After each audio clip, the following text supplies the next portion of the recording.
Hey, what's up, guys? You're on the Camino Corner with Cracc Cobain. Today I have two guests with me. I have Louie of High One, and I have Damaris. And we're going to discuss a few cannabis-related topics, including like what our favorite strains are, things of that sort. Amendment 3 and the election is coming up in November.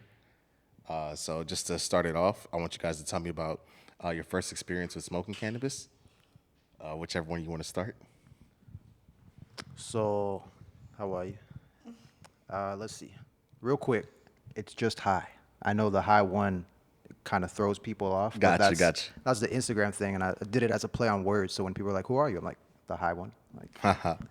but my first time smoking, I'll never forget, bro. I was in seventh grade, and it was Granddaddy Pert with a grape Swisher Sweet, Okay. and the big homies, the older homies, just want to go ahead and smoke some real quick. I ain't never smoked a time in my life, bro. I was like, Right. shit. So, like, all right, if you want to smoke, you got to learn how to roll first. So that was a mission right there. You That's first blunt, respectable, that though. shit sucked, bro. But you see it all wanky, and they're like, all right, if you can smoke it, you good. I didn't know what the fuck I was finna smoke, bro. I just seen everybody do it, and I was like, all right, smoke that shit. The very first time, like, it went into my body, that's when I realized, like, yo, this is different. Yeah. Like, it wasn't, I don't know how to describe it. It was just something to me that I was like, yo, I like this a lot. It helped, I had a lot of energy. I still got a lot of energy. Right. Well, that shit, it just made everything in my mind kind of fall in line, bro. Like, it was moving, but it helped organize it. And after I smoked that blunt, like, I just remember laughing my fucking ass off, kid. I I feel swear to that. God, bro, that shit was so funny. And everybody was like, bro, like, shut the fuck up. And you just remember what it's like being the giggler and shit, No, right? for sure, for sure. I was just laughing and laughing and laughing. And ever since then, I was hooked. I was like, yo, Granddaddy Purple Swisher. Like, for me, the Purple Swisher is something that I'll hold to the end of time. Like, I love it's Major Leaf all the way. Don't forget that. But that grape Swisher is what locked me in with it. What about you, D? I feel like my first time smoking, I was already in college. I was like 19, and I was going through it, anxiety. And my cousin, he was the one who introduced me to it, and I feel like it helped me a lot. I don't know. I didn't like taking pills when it came to like calming yourself. Like when your doctor prescribes you like Cymbalta or Xanax, usually when you're going through something traumatic. But I felt like cannabis helped me a lot, and it helped with other symptoms too, like my period cramps and nausea. It made me hungry. I really wasn't eating at that time, so it would just help me a lot. And I just felt like this is, you know, not a gateway, but something that was healing me and helping me better myself and give me a better quality of life. So I don't know. And then I just stuck with it. It was great. Real medicinal purposes, I feel Yes. that. Lou said his first was grape swisher sweet. I was a honey Dutch man. Back when he had the big Dutches. Yeah, I used to love them things, man. That's before they brought out the little mini Dutches and all that stuff. But I remember like good Miami Crip back in the days. And I remember the first time I had Northern Lights. That was Oh my like God. some real za. Yes. See, we're Crippy. We really had Crippy on lock down here in Yes, the sir, we South, bro. did. And a lot of people, they tend to forget, like, Florida is responsible for OG Kush. You know what I'm saying? Facts. There's a grower named Bubba who he from Florida, and he's the one who solely took it over to the West Coast and showed them what we got, and then they fucking boomed with it, and they did a fantastic job with it. Right. But everybody was like, Cali this. Oh, we got to go to Cali for the OG. Nah, bro. Nah, we had some gas We down here. gave OG Kush to them. You know what I'm saying? And so Florida, a lot of people like to shit on Miami weed, but we have some of the best weed, in my opinion, besides other land races, outside of the country. But Yeah. Sour Diesel, we're responsible. Fucking Crippy, we was kicking ass with that shit. Man, I made some good money off of Crippy back in the days. I can't even Man, lie. everybody was fucking with that Crippy shit, bro. That did a lot of things. Bought a lot of Air Force Ones. Man, that was some good times. Um, both being that all of us are in the cannabis industry in some shape or form, what all parts of the industry have you worked in, as far as medicinal side, non-medicinal side, things of that sort? Which for us is all medicinal, but the public sees it differently. Yeah, agree. Yeah, so Is that for me? All of us. For So both who of wants to us, start? so. So I started, I guess the very first thing was just your normal, we'll say sales consultant. You talk to your friends, hey, I got Right. this. Preach. Go ahead. That's a good term for it. Sales consultant. Bro, that's just what Yeah. we're doing. I used to say pharmacist, but I feel sales consultant. That's better. You know, you could be a pharmacist, whatever. You're selling medicine. Right. At that point, I don't know. We just don't have the doctorate to say we're doctors, but we damn near prescribing people some Right. shit. That's important. So I started out with that, right? Just, I would smoke. Some of the homies wanted to smoke. So you go ahead and bust it down. And for me, that's where it really started to grow. It was, I was in a place where I couldn't get a job. I was really trying to work, but I was young. You know what I'm saying? I was only 13 trying to get a job. And unless you in Miami, bro, you can't get a job at that age. Gee shit, because ain't nobody going to give you them loopholes. Everybody a little bit more stricter. It's just different type of business. Right. So I was like, damn, what, can I do to go ahead and get something? Because nobody was hiring me. No, I get that because I remember filling out like 300 applications back when those paper applications, going to the mall and dropping them off and things of that sort, and Giving not them getting your resume and shit. yeah, like and that. not getting callbacks and being like, bro, I got I'm lucky. I went to Valencia Zoo. I grew up going to the summer camp. Right. So once I hit 14 and I couldn't go to the summer camp, the actual Barkin, he was I guess in charge there, but then was like, you want a job? And I was like, okay. And I started in the summer. Oh, you got blessed. Job. Yeah, that's a so blessing I did right that at there. 14, yeah. It was. I was a struggle out here trying to get a job. So yeah, that was a blessing. But keep going, Lou. Now I was trying to do it right. Like your OG tell you, get a job, do things the proper way, and you try. And that's, for me, was how I got into it. Is like I tried doing it the right way, shit ain't go the right way. So I had to make my way. And then as I progressed, I really started getting into it for the medicinal purpose. Because at first it was just recreational. Right. Like it did help me sleep, and I had a very hard time sleeping. Like I just couldn't go to sleep. I'd be up till 3, 4 o'clock in the morning. And then school starts at 7, 8 o'clock in the morning. Yeah. And they don't want you to sleep during class. And I was a sleeper, bro. I slept during every fucking class. That's by the time I get home, I'm up all night. So that shit helped regulate me. And I was like, if this could do this for me, what really can it do? Right. And I started seeing, just watching videos of people reacting to getting dosed at minimal doses, not even a lot that I like, just 50 milligrams, 10 milligrams, and you see them already starting to react differently and their body's fucking getting better. So I was like, let me go ahead and see if I can do this. So my ass, for real, bro, I went and I got a job at True Leaf. Right. I shit you not. It was dope in the beginning. Fuck True Leaf.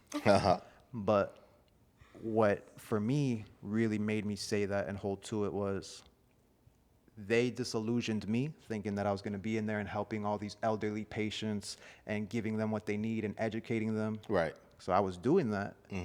But now they want to come to me and start telling me to focus on sales goals. We got sales incentives and we got weekly goals. And my rebuttal to that was, all right, well, what if, a patient comes in and we don't have the product that she needs? Right. And their response was, well, sell her something else. Like, well, she don't need that. Like, it's medicine. We're not here to sell things. It's medical. Right. And they're like, well, we have goals and we have to meet a quota. After that, bros, fuck them. Fuck the dispensaries. On that part, that's where I kind of got back into my black market. We'll call it, the traditional, the legacy market. You have so many terms. But I just went back to what I knew, which was just fucking with the homies. Right. And through that, it really helped to get me started on my own grow. And that is really where I saw a change for me as far as a lifestyle change, because I was being aware of what I'm putting into my body. You know what I'm saying? A lot of people talk about food and shit like that, but they don't make those changes with food. Right. I ain't make that change with food. I made the change with fucking marijuana. Marijuana helped me realize, if I'm putting this into my body on a daily basis and it's not good for me, then I need to change it.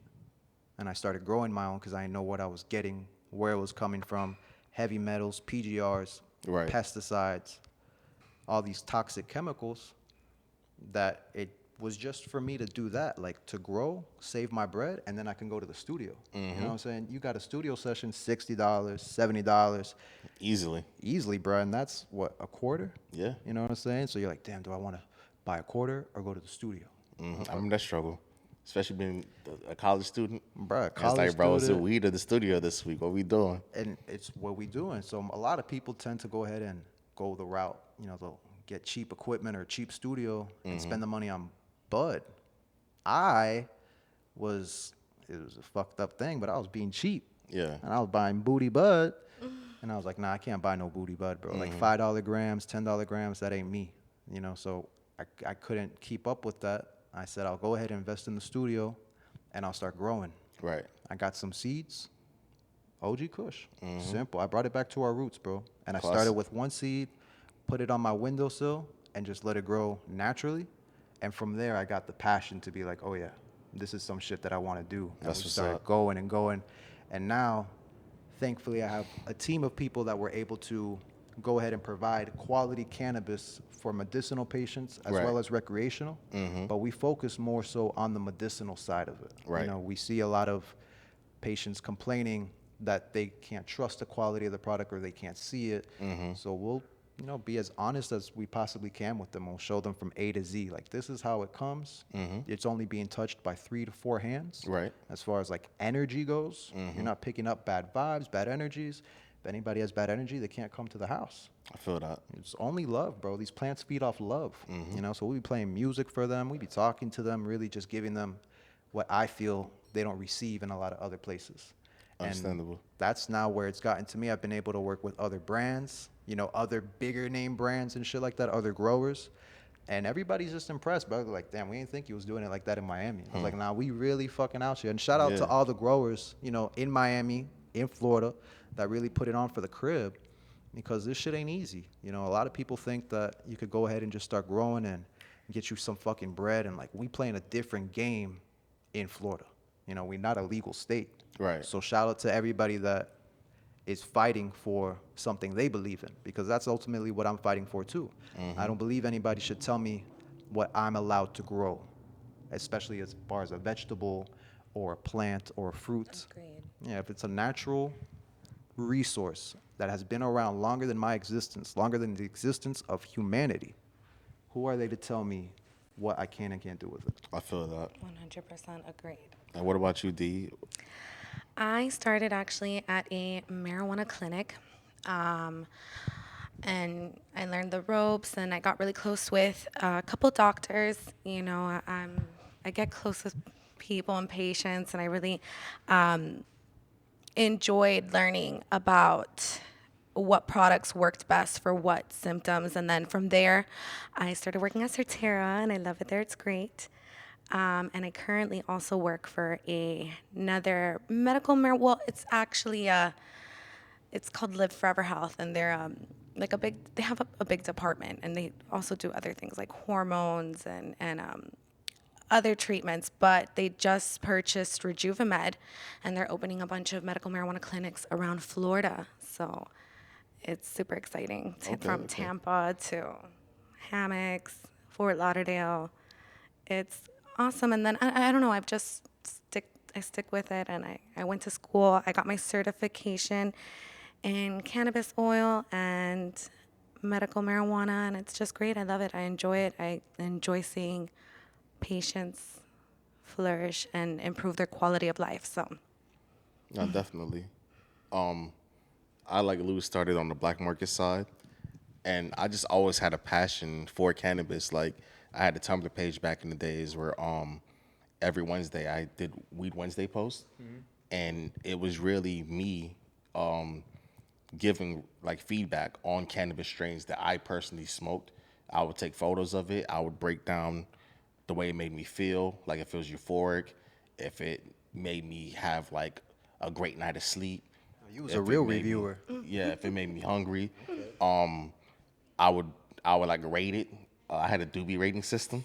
Yeah. that's really I got my own important. scale. Yeah, I had the doobie rating system. So if it was like top notch, like I remember the first time I had God's Gift, that was like 10 doobies. And then like I had like New York Sour, which was like 8.5 doobies, things of that sort. So I had like a real scale of how I would rate everything.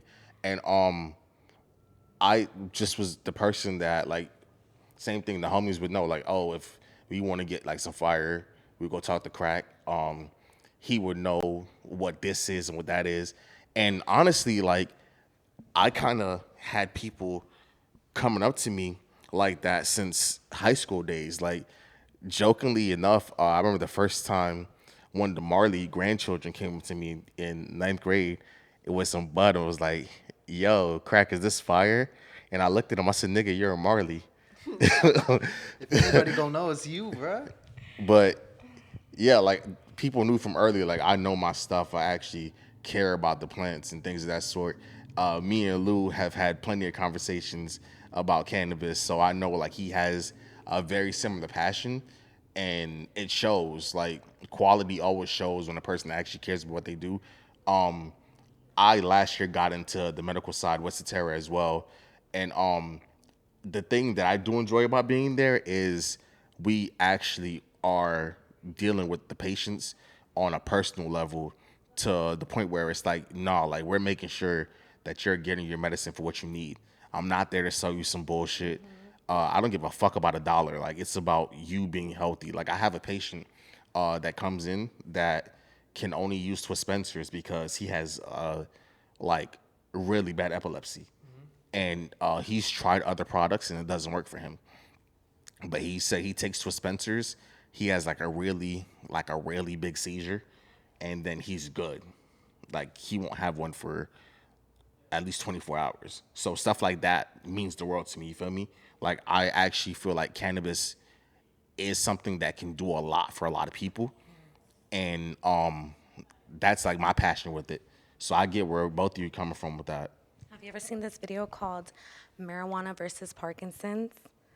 I've seen it in like real life, like happen in reality, where they give them a little bit of RSO and the trembling like completely stops. Like he's studying, this man who had no control of his body or his head or couldn't lift things or, do things that usual people could do, like feed himself. Now all of a sudden is like, what would you like? Can I serve you something? Would you like something to drink? And that's just so lovely to see. Man, that's impressive. But that video, real quick, I think if it's the same one that I'm thinking of, that guy was a cop. Yes, I believe Wow. he was. It's So- very true. Wow. Yeah, retired police officer. And it's sad, like with the medical system, I've seen like cops and firefighters that are like, man, like I would love to be able to walk in here, but I can't because I'm viewed as this way. And it's like, damn, like you're still human. You still have your needs. You should be able to get your medicine if that's what you need to relax and feel how you need to feel. So, Or get rid of your pain, or no, that's suffer like migraines. Instead of taking like Xanax, which is, some people can't even function on that. So I Yeah. find it so crazy that they're like, wake up the next we'll day, you don't give remember anything. That's crazy. Yeah, we'll give you pills. Your doctor will prescribe. You could go to CVS and pick up your Xanax. That's gonna make you and people drive on that. I don't understand. But cannabis is a problem when it's natural. It doesn't mess with your organs. Like, You have a whole cannabinoid system in your body Right. to receive these endocannabinoid, right? yeah, you got CB1 and CB2 receptors in your body. Yes. And for people to tell me that it's not good for me, but it was a big thing. Like I don't know if y'all played sports growing up, but Yeah, I cigarettes, did. bro. Motherfuckers used to smoke cigarettes at the park like nothing. Agreed, Like parents yeah. would be smoking, especially during baseball It used games. to be something popular. Like if you smoked cigarettes, you were You could popular. used to smoke cigarettes in your restaurant. Yeah, it was Imagine crazy. eating food and some motherfucker starts smoking and blowing smoke in your face, and people ain't fucking complain about that. But we smoke some weed, And it's a that's problem. yeah, that's a problem, and that's a stigma that I think it's very important for, all of us and anybody who's just really passionate about the plant to break. Right. You got to fight for that shit. Totally agree on that. My biggest topic I wanted to get into with us being here with the upcoming election in November is Amendment 3 and your thoughts on it. I definitely want Louie to start this. I know he's very passionate about this. We spoke about it before the bill was even written. And he actually, this was about almost a year ago now when we first spoke about this. And you actually made me go do my research on it after our conversation that we had because you had some great points about what was being put on the ballot and what they were reaching for and what would be ideal compared to what is being pushed towards us. And actually, I was talking to D about like some of the commercials that have been going around with this election coming up, and how everything is being focused on trying to say like cannabis isn't safe, and that they're trying to make cannabis safe. And I feel like that's a stigma that needs to be broken, because cannabis is safe. It's just not everyone is getting access to the greatest forms of cannabis. And it's not about getting it from this company or that company. It's about knowing who you're getting your cannabis from, and making sure that's from people that actually care as much as you should care about yourself and your higher living. But I'm gonna let Louie take over and say his part on Amendment 3, and then we'll all pitch in. So for me, and again, I don't mean to be disrespectful to anybody that has different views or opinions, but fuck Amendment 3. And I say that solely because I don't believe that all of this that we're doing right now is even necessary.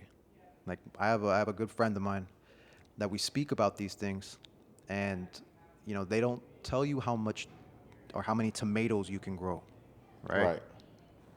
And the same thing with alcohol. Like, you can buy as much alcohol as you fucking want. You could clear out the whole store. You could run your credit up and max out your credit cards. Right. And they won't give a shit. And what is one person going to do with 3,000 bottles of vodka?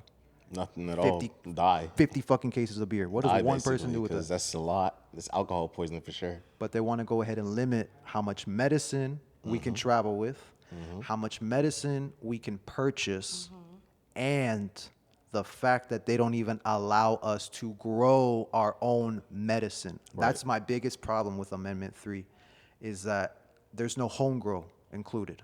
You know what I'm saying? And I understand when people was talking about it, everybody that was coming up with their petition, it had to be single subject. That was the hardest part. And I'm gonna tell you, last year we had this conversation. I don't know if you remember, but I was working on my own petition. Right. And the problem that me and my partner were encountering was we wanted to introduce so many different aspects of it, but it all had to first be single subject. And the thing for us to allow home grow, to allow you to have as much weed as possible, the first thing had to be is that we had to legalize marijuana. Right. Of course. So for me, that's where I feel that Amendment 3 came and kind of blinded the people. They do have some decent points on there, like preventing people getting arrested for cannabis possession. I agree with that. Right. I would have liked to see also in that we're going to do cannabis reformation, and anybody that's solely imprisoned or incarcerated for minor or major marijuana possessions. But if it's solely marijuana, we will release them. I wanted to see them Not just release them, but expunge their records. expunge their record and pay for that shit. Don't No, make for them sure. pay for it. You just gathered all this money. Truly, like, bro, Kim Rivers makes so much money, and the whole company makes so much money, that they really want to go ahead and make it seem that, as you said, it's dangerous on the street. Right. But when you have patients complaining about getting moldy products, like I grow flour. If you have mold on your flour, you got to throw it out. Toss it. You got to throw it out. Mold, mites, anything like that. Would you eat my a God, fucking that's moldy burger? horrible. Not at all. Nah, but so what do? Oh, we can go ahead and grind it up and put it into a pre-roll. They'll smoke it. They'll smoke it if we sell it at $25 an eighth, $7 an eighth. You know what I'm saying? So you see, and these are like, there's proof, bro. There's people that work in their grow houses that submit mites, that submit the just bad maintenance of their farms. They have good stuff also. I can't just shit on them because they wouldn't be here if they didn't. Right. But for me, it's that standard of, if you're a medical facility, you have to meet the fucking minimum quality, which is majority good. Right. It can't be the best, it can't be perfect, that's fine. But you don't see Advil, you don't see Xanax coming out with misshapes or irregularities. You don't see some Xanax hitting harder than others. They are all fucking consistent. And that's how I feel medical marijuana should be. All dispensaries should be like that, bro. Like, it's not just, we had a good run or we had a good harvest. Like, no, if you're a medical marijuana dispensary, these There people should are be consistency. yeah, they're depending on you Yes. for medicine. So you have people in these commercials saying, it's dangerous what we're selling. They can't even fucking allow us to test our own strains. Put my strain against one of the dispensary strains, and I bet you I'll smack them. I It's a agree. fucking fact. And why? We're not using any chemicals, any preservatives, anything toxic. I wouldn't put that in my body, so I'm not going to go ahead and give you that. You know what I'm saying? And people don't really see that side of it. They see, okay, well, I can just smoke. You know, I can go to Miami and smoke wherever I want. And that's great. We want that. But if that's what we want personally, then we should all just go straight for legalizing marijuana or cannabis altogether. Because now you have hemp and you have marijuana, right? True. So you saw the dispensaries pushing for the legalization of smart and safe so that they can go ahead and also now monopolize the hemp game. Yeah. Like, what is that, bro? So you see it. It's funny. You got hemp farmers siding with legislators to oppose legalizing cannabis Right. because the people who are trying to push and legalize it are just doing it for the monopolization of their companies. You know what I'm saying? I wouldn't have a problem if they're like, all right, we want you, you know, you can grow, but we also want to sell. And we want to sell retail. We don't want to sell medicinally. Because Right. that's what they want. They want the sales revenue. They want all that money to come to them. So if they're so sure of themselves that they got this good product and they good, then allow me to open up my business. Allow me to sell. Allow me to mom and pop my fucking store. And if I end up doing better than them, it just tells you they don't know how to grow. Like, to me, it doesn't make no sense. How you gonna have all this money and not provide something good? Right. You know, and I from Truly, I keep picking on them, bro. They had a strain called Dutch Hawaiian. I love that shit. It was a great sativa strain, felt good. So when you smoke something like that and then you see that that same company is also doing janky shit, it's hard for you to stand behind them. You know, we speak about minorities in cannabis. I think they said Hispanics are only 2 to 3%. Blacks are 1%, if that. If that, and it's hard to, like, even in some of the recreational states right now, it's so difficult to get a license. And like, I know in California specifically, what a lot of these companies do is, say the three of us wanted to open up a cannabis dispensary in, let's say, South Central. One person would have to had been arrested on a cannabis charge in the past. But what these companies do is they'll come to the three of us and say, hey, I know that you have a cannabis charge. I'm going to pay you this amount of money to get your name on my company, but you don't have any ownership in the company. So it's like a one-time payout And they're paying you for your name at that for your point. name, and that's it, yeah. And you see, we speak about stuff, and it's important because, again, I keep picking on them, and I'm going to, because fuck them. But Truly have applied for a minority license in Alabama, a black license in Alabama. Right. Who applied for that? That's really, you have to ask it. Who applied for that? Kim? Whose name was on that? Who, bro? Right. Where's the color that we're speaking of? And that's the thing I want to see us have real representation. That when it comes to Amendment 3, it's not me. It's not including me. I'm a Right. grower. If you ain't worried about nothing else, then let me grow. And a lot of people ain't worried about home grow. That's why I feel they're not as adamant. Not adamant. They just don't really care as much as I do when it comes to this. Because to them, they see it as, well, I could buy it, and now I don't have to worry about getting arrested. I can go to wherever. It's convenient. Right. So you really look at someone who's not on that side. Yeah, bro. Yeah. Of course. Why not? It's convenient, but cheaper. it's convenient, but there's so many limitations. Like, There's limitations a lot. the limitation is 3 ounces. But you see, for someone who don't smoke more than an ounce a month, They're like, sure. and that is the funny game when it comes to medical marijuana in Florida, is that a majority of our medical patients, I don't know if a majority, but a good amount are older. They're elderly people. I feel like it's about 50-50 now. Right? When I first started, I was seeing a lot more of the elderly. Now it's starting to be like 50-50. Bro, when I first started, it was all old people. Oh, I'm sure. And they come telling you, man, I back in my day, you know, ounces was like this. You buy an ounce, 3 fingers. I'm like, 3 fingers and 4 finger ounces. Yeah, and they're they like, be bro, talking about $20. I was like, who the Yeah. fuck would buy that shit? Like, man, it had sticks, it had seeds, but you know, we smoked it. I'm like, all right, I'm glad, you know, that you're able to come and see that, because some people legit, bro, they'll tell you like, I don't feel comfortable in the store because of I've heard it my plenty of times. experiences, or because of it just doesn't feel right. Do you know how fucked up and traumatized you have to be from buying weed to not feel good buying weed in a weed store? Yeah, it bothers me every time. Like, I really try to comfort people every time I see them in that position, because I'll have like a mom, like, oh my God, can you not give me a bag because I don't Oh, want to yeah, walk they don't out of wanna here walk out with the bag. and have one of my neighbors see me. And I was The like, stigma. what's the problem with your neighbor seeing you? You're not doing anything wrong. You're Agreed. buying medicine. I said, this is just like you going to CVS and you picking up some cough syrup. There's Or nothing wrong with You it, could tell her the same thing as like, do they judge you if you leave Walmart with the 6-pack? right? Like, are they going to tell you Or if you cigarettes, yeah. if you left with 2 bottles of wine and you have your baby in your hand?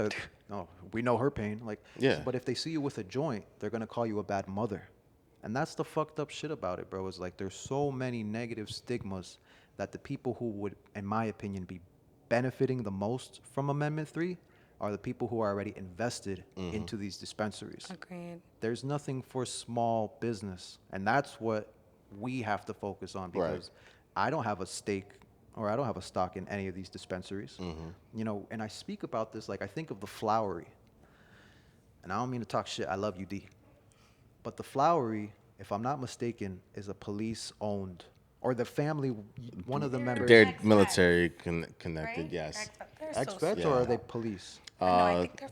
I think it's police and military. Yeah, so it's sweet. They're it's that connection there. They could be sweet, but that to me is the biggest fuck you. Yeah, it's that kind of a they've ever slap in the could have given. face. Yeah, bro, it's not a slap in the face. That's like a stomp on my shit. Yeah. Like they looked at me and said, "Hey, I'm gonna arrest you. Mm-hmm. Now I'm gonna open up my own business, and I want you to buy from me." Like, I why? mean, us being black and Latino, we get that completely, because it's like we've always had a stigma with us selling cannabis, and then a rich white man comes in with $100 million, and it's like, oh yeah, sure, throw it in this glass jar, Throw it in the glass jar. say it's this, Make it pretty. yeah, Make it say small batch, living soil. you're good to go. They'll eat it up. Make it holographic too. Oh man, throw it in the Mylar bags. Bro, make it holographic. They're fish, and that's literally it. That to me is something that I was like, damn, this shit. You see it, and even us being black and Latino back then was a thing. But now, bro, it's still the same. Like, let's try to sell an ounce in Wynwood. Right. Let's see how that goes. Let's see if they'll give us tickets, or if they're actually going to go ahead and arrest us. Whereas, these other dispensaries that may not be doing illegal or illicit things in the public view, everything that they're doing backdoor should be held equally accountable, because they're medical facilities. Right. That's my only thing, is that they all have a standard that they need to meet. And if you don't meet it, I don't know. So Amendment 3, that's, for me, it's always been a hard one, because people, they just want to smoke, and they're like, why will I wait 2 years for you to get your idea and keep moving forward? Because originally, our original bill was just to legalize marijuana. Right. No limitations on how much I can grow, how much I can carry, process, none of that. Agreed. So that, will we see something like that? I would rather that than what people are saying, we have to start somewhere and take it slow. That actually brings me to my next question. That was a good segue on your part. You didn't even know. My next question is actually, what would be your ideal outcome for recreational cannabis in Florida? To legalize it 100%. Like, it's tomatoes. We keep using tomatoes because that's an easy one. Oranges, vegetables, whatever you want, bro. Like, how can you control something that is not yours? Like, Right. something belongs to nature. My ideal outcome would be to see a lot more mom and pop companies. Like, Agreed. I remember seeing Gas House move from Atlanta to California, from doing it black market to becoming a brand name. And I want to see more small companies be able to make that transition, and just be able to feed their families and create their legacy off of what they love. So, like, that would be what I want to see. I want to see more small growers get their shine and come up, because we know what these major companies can do. And I feel like, sure, anybody can come up with a color scheme, throw it on a bag, and like, this is my brand. Branding's great, but how's your product along with that branding? So I do want to see. That's my outlook on it. I definitely want to see more small companies that have a care for it, be able to grow.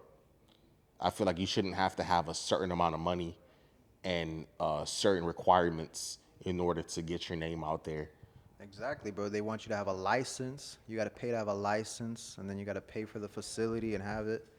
When it's just as you said, you should just be able to go in your backyard or go in an empty room, your living room, start growing. In your closet? No, I'm kidding. Yeah, you could grow in your closet. They make growth tents. Like, that's, if it's the best way for you to get started, then get started. And that's something to me is exactly like you said, to see the ideal outcome. If it's legalized everywhere, then you're going to have mom and pops opening up. You're going to have, you're going to be able to see it being used in other areas besides just medical marijuana and cannabis. Right. Like hemp, we could use it for industrial purposes. We can build stuff with it, rope, clothes. And it would actually help with the ozone layer and all this stuff because hemp plants can grow in 90 days and it sucks in a lot of carbon monoxide and things of that sort. So if you just have hemp farmers growing acres of hemp, that's also helping the environment because it grows much faster than an oak tree. So there's that as well. What do you think about Amendment 3? Me? I'm not really for it at all. Well, I don't know. I feel like the taxes are going to go up first off if we become legal. You're going to be paying. I would go for your medical card either or because at the end of the day, you pay $75 once a year to the state, but you're not taxed on your medicine. But if you're legal, like if you go to California and Colorado. Yeah, there's like 7 taxes that you pay. Like double what you're paying for the product. And not only that, if it goes recreational, the percentages are going to go down. The terpene, well, maybe not the terpenes. Terpenes I feel like are very important. You don't really have to have a high THC plant to feel good. And some terpenes actually give you different effects. Like some plants make you hungry. They give you the munchies. Others give you a boost of energy. I feel like I'm a sativa fan. I really like RM86. It makes me clean my whole house, I don't really like indicas. I don't like going to sleep. So everybody to each their own. There's some people, I don't have trouble falling asleep, but I know several people that do, and they prefer an indica, So that in that aspect too, it's like, I don't know. I also see patients that really need RSO and concentrates like twist dispensers and terp saps, and their focus is not flower. Their focus is these products because they make them feel better. Like people who have ALS, that's uncurable, but it slows down the disease. I heard y'all say twister what? Twist dispensers. dispensers. Oh my God, amazing. It's a distillate, basically. Okay. Yeah, it's a distillate. That's what I was thinking. Like I'm imagining the screw. Yeah, at the end of it. Okay. and then you beat me. Yeah. So think kind of like RSO, but RSO is more like the syringe. The twist dispenser is more of like a distillate that you Are twist they Like a glass? terp sap. out. Huh? Are they made out of glass? No, actually, it's like a plastic. They put in like a plastic thing. But the good thing about the twist dispenser is that you can take it orally and you could also smoke it. It's not like RSO that you can only intake it orally. This one you could do either or. So you could put it in your weed, or you put it in your bowl, or you could like wrap it around your. You can make like tarantula joints with it. But so you could roll cook it in with the it. key. Yeah, you Yeah, could. you could cook with it, yeah. We actually have a former coworker used to he used to buy it and he would make his edibles with it, and they would hit. They're really good for edibles, and Yeah. I like using them mostly for topicals. Like I add them for Topicals my are topical great. cream. I make my OG a topical cream that helps with her back pain and stuff That's like good that. stuff. That is good stuff. So I like it. You used RSO for that?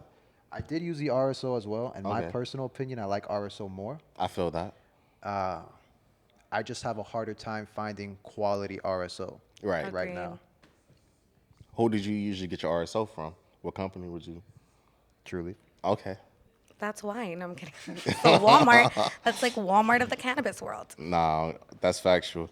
um, so I feel like we were pretty serious for the most part so far. So I'm gonna ask some questions that like more like chill. Yeah, I ain't trying to come and be all this angry fuck Amendment 3 guy, but No, I feel you, but you feel how you feel. What's you guys' favorite device to smoke out of? I'm a flower girl. Well, he's always like, grow up because I smoke Dutches. Well, sometimes I'll hit like the bowl, but I can't. I like rolling myself up a little blunt right before bed, and it burns slower. A joint, I feel like se me va. It goes too quick. Nah, you don't know how to roll. That's the problem. That's probably true too. He said there's too much airflow in that. Yeah, I do roll them pretty Nah, loose. I always say that to her jokingly because like I started off with Dutchess, like I said, and as I got older, probably like 18, 19, I was like, bro. I remember one time with my homies, we did some dumb shit. We took like a Gatorade bottle, poked a hole in each side of that motherfucker, Stop. and put a blunt in each side, so it's 4 blunts, and we smoked out that shit, and I lost my voice for a week, and this is like. I'm like, bro, I can't record music for a week. Hell nah. I was like, fuck blunts. Put that shit down. I picked the papers up, which I was already like semi switching over to papers already. I was fucking with like Bob Marley's heavily at the time. And then that's around when Big Bamboo came out with the hemp ones. So I was like, oh, okay, this shit's lit. So I was fucking her like, bro, grow up. Stop smoking this fucking Dutchess. But like, that's the thing. Like I have homies that are like big backwoods smokers. And I'm like, nah, my nigga, I'm not smoking with you because that shit's harsh. Like I like my smokes to be smooth, and there are leaves that are smooth. I got one homie, may he rest in peace, was the only person that could get me to smoke a backwood because he would roll the leaf so thin that like it felt kind of like he was hitting a joint, and you feel like he was hitting a backwood. And he was like the only one, like he knows, like, all right, I could pass this to Quan, he gonna hit it. But everybody else is like, bruh, don't pass that to me. I'm not hitting that shit. You good? I remember running the nigga out the studio one time, cause this is like 2010. He was like smoking backwoods, and me just having fucking like thoughts off the top of my head. In the studio session, I go, ew, nigga, you smoke backwoods? This is like 2010, so backwoods wasn't like as big as they are now. Yeah, it's popular. Yeah, Dutchess was still heavy, Dutchess or Swishes was still heavy. Swisher Sweets, Yeah, Dutchess yeah. and Swishes was like the thing. And if you was like broke, you was smoking Phillies. but like he said it, and I said ill, and that nigga went and changed his lyrics from backwood to that good, and I'll never forget that shit. I was like, damn, bro, I fucked this man up. I ruined this fucking line. I was like, my bad, That's bro. how you know you got power when you make a rapper change his words. I don't think bro was ready for that one. I was like, ew, nigga, you smoke backwoods. And then backwoods became popular, and I was like, oh shit, he just ahead of his time. For me, I guess it just depends on where I'm at. Like if I'm inside, Yeah. for the most part, I like papers. I feel that. You know what I'm saying? And the reason why, it's the same way she said. Like, I don't like my shit being burned. That's why I don't like smoking papers. When I go outside, if I leave Yeah. the house, unless I'm inside a building, I won't smoke a paper. Because if I'm outside and I already start seeing it run or seeing the wind, I call it the wind smoking my shit. Oh yeah, I feel Yeah, that. I'm like, man, fuck, give me my Or joint. canoes. I don't know why my joints always canoe. No, it's because you ain't rolling it right. I told you. But if you like those, I guess we'll call it grabba because that's what backwood is. Like, Right. I like grabba more. And I found a company, they're from Miami a few years ago, and I love them. I've been rocking with them ever since. They're called Major Leaf. And it's exactly as you said. It's my perfect blend, my opinion, a perfect blend of paper and grabba. And I've smoked them, and then it's not harsh. So They're super thin. Yeah. You know what I'm saying? They're malleable, so you could go ahead and work it, but they still hold that grabba taste. They still go ahead and they hold that duration, so you could go outside, smoke it, have the fucking wind hitting it. And for me, bros, like I smoked the grabba. I was fucking grabba packs all day. I got a grabba pack and I got a Major Leaf, and I smoked them side by side. And I just stuck with the Major Leaf because, like how you said with the backwood, the grabba was just hitting hard. You know what I'm saying? That you feel it. You're like, man, this shit just hurt. Yeah. And that's the funny thing about being a weed smoker, right? Like you want to do everything clean and healthy this, healthy that. But they tell you, you know, nicotine and tobacco are not good for you. Agreed. So that's the hardest thing, in my opinion, about being a blunt smoker. Like I love blunts, but I also know that it's kind of not good for me. So I have to really take it back. And that's where, again, I fell in love with the Major Leaves because it's just a leaf, bro. Right. They don't douse it, no chemicals, nothing. They just leaf it up, they cut it, then they send it. Like, oh, yeah, I like that. I feel that. Next thing, what's your favorite strain? I know that's a tough one. Northern Lights for me. I'm my first time having Northern Lights. My first time having Northern Lights was 420, 2007. Nice. Right? On 420. And I remember running through a pack, in one like period of school, like running through the whole pack, and I was like, oh, I'm up. And everybody's like, yeah, but you got that shit today. I was like, for me, I've always been big on purples. Like it's a good granddaddy perk. Like good. Like your shit gotta have orange hairs and stuff. I don't want that bullshit where it looks like a fucking Lakers jersey and it looks like you fucking froze it to make it look that color. I don't want that shit. Cause I've had people with those fake purple packs. Don't bring that shit my way. So I'm like, Them Takis packs, bruh, bruh. Powdered fucking red or man. purple shits. Yeah, so I'm like, if you could get me a good GDP, I'm fucking with it. What about you, Lou? I ain't found my favorite strain, to be honest with you. I like the thrill of hunting, pheno hunting, and looking for new strains. You know, there's so many that I haven't tried, bro. Yeah. Like, to tell you right now what's my favorite one, I'm going to tell you today, and then I'm going to find another one next month. That's the beauty about smoking weed, though. Yeah, that's so like for me, it's right now my damn. It's hard to say it's my favorite. 'Cause What's your favorite of what you grow? I was about to say it's Gouda. I love That Gouda fucking- hit. Boy, that Gouda, my That was shit. one of the first strains I ever got from you. That Gouda, that's him. And it's funny, like when you got it compared to now. Now it's probably totally bro, different. Yeah, it's like Yeah. if you would see it, you'd be like, oh, I don't want that shit. You sold me that, and it's funny, but that's that's part of being a novice, right? Like I don't know, I don't have any formal training or education. It was just learning from what people tell you, reading forums, YouTubing this shit, and letting the plant really speak to me. And there's been a lot of strains that I liked growing. We grew Runts. That was a fun strain. The lemon cherry gelato was a fun strain. I have Candy Rain running right now. That's another cookie strain. They do well with the people. Right. Yeah. But for me, it's those strains that nobody's ever heard of, the ones that are really just different, like that coffee kush. Man, Bro, I don't even know how the fuck we came into that. bro, That was just but a gift. It was phenomenal. that coffee That was kush. phenomenal, bro. That coffee kush was like, It was for me. It was like the perfect balance where I can get shit done and still felt like, all right, I'm relaxed. Yeah. I'm not hurting. I don't feel any type of pain. So I described it as like the white girl's pumpkin spice. That's what that was. On God. Bro, it was like they needed it. It made them addicted for it. But as soon as they had it, everything was okay. The whole world was, I was like, yeah, bro. And we released it around October, November, and it just worked. And that coffee kush to me was a great strain to work with, to run. And I think that's the part of it, finding. my brother Nixon fucked with that heavy too. Nixon was like, yeah, bro, I like this one, and he's a big coffee drinker. So when I hit him, I was like, bro, this is coffee kush, and I was like, this from the homie Louie, and he was like, yeah, this him. And I appreciate that, bro. And that's all, I just want to give good weed to good people. Yeah. I think that's fair. What about you, D? Oh, you said said Northern Northern Lights. Lights. Yeah. Yeah, she, But I'm a sativa fan, so like any little sativas to, I get like my sativas. attention. What strain would you recommend for someone who's suffering from an eating disorder, can't eat, or isn't getting hungry? Like, what strains do you think give the best munchies? But that's crazy. Got too high in here, boy. So you're, That's beautiful. yeah, he's like, I'm trying to smoke some too. So I want to make sure that I understood it correctly. Someone is having a problem. Like, Eating, can't eat. They're and not hungry. They want to get hungry. Like, let's say cancer patients who are not hungry and they need to eat. Well, I guess the first thing would be like on what's available to them, like onto their area. If we're speaking the medical route, like Cracc said, I know Granddaddy Perp is always available for most dispensaries, and Right. that's always a go-to strain. That's always going to help alleviate pain and induce that appetite that you're looking for. Personally speaking, though, I will say hybrids are a better bet for that, just because, and again, it's going to be dependent on the strain, but Yeah. they're not as, sedative.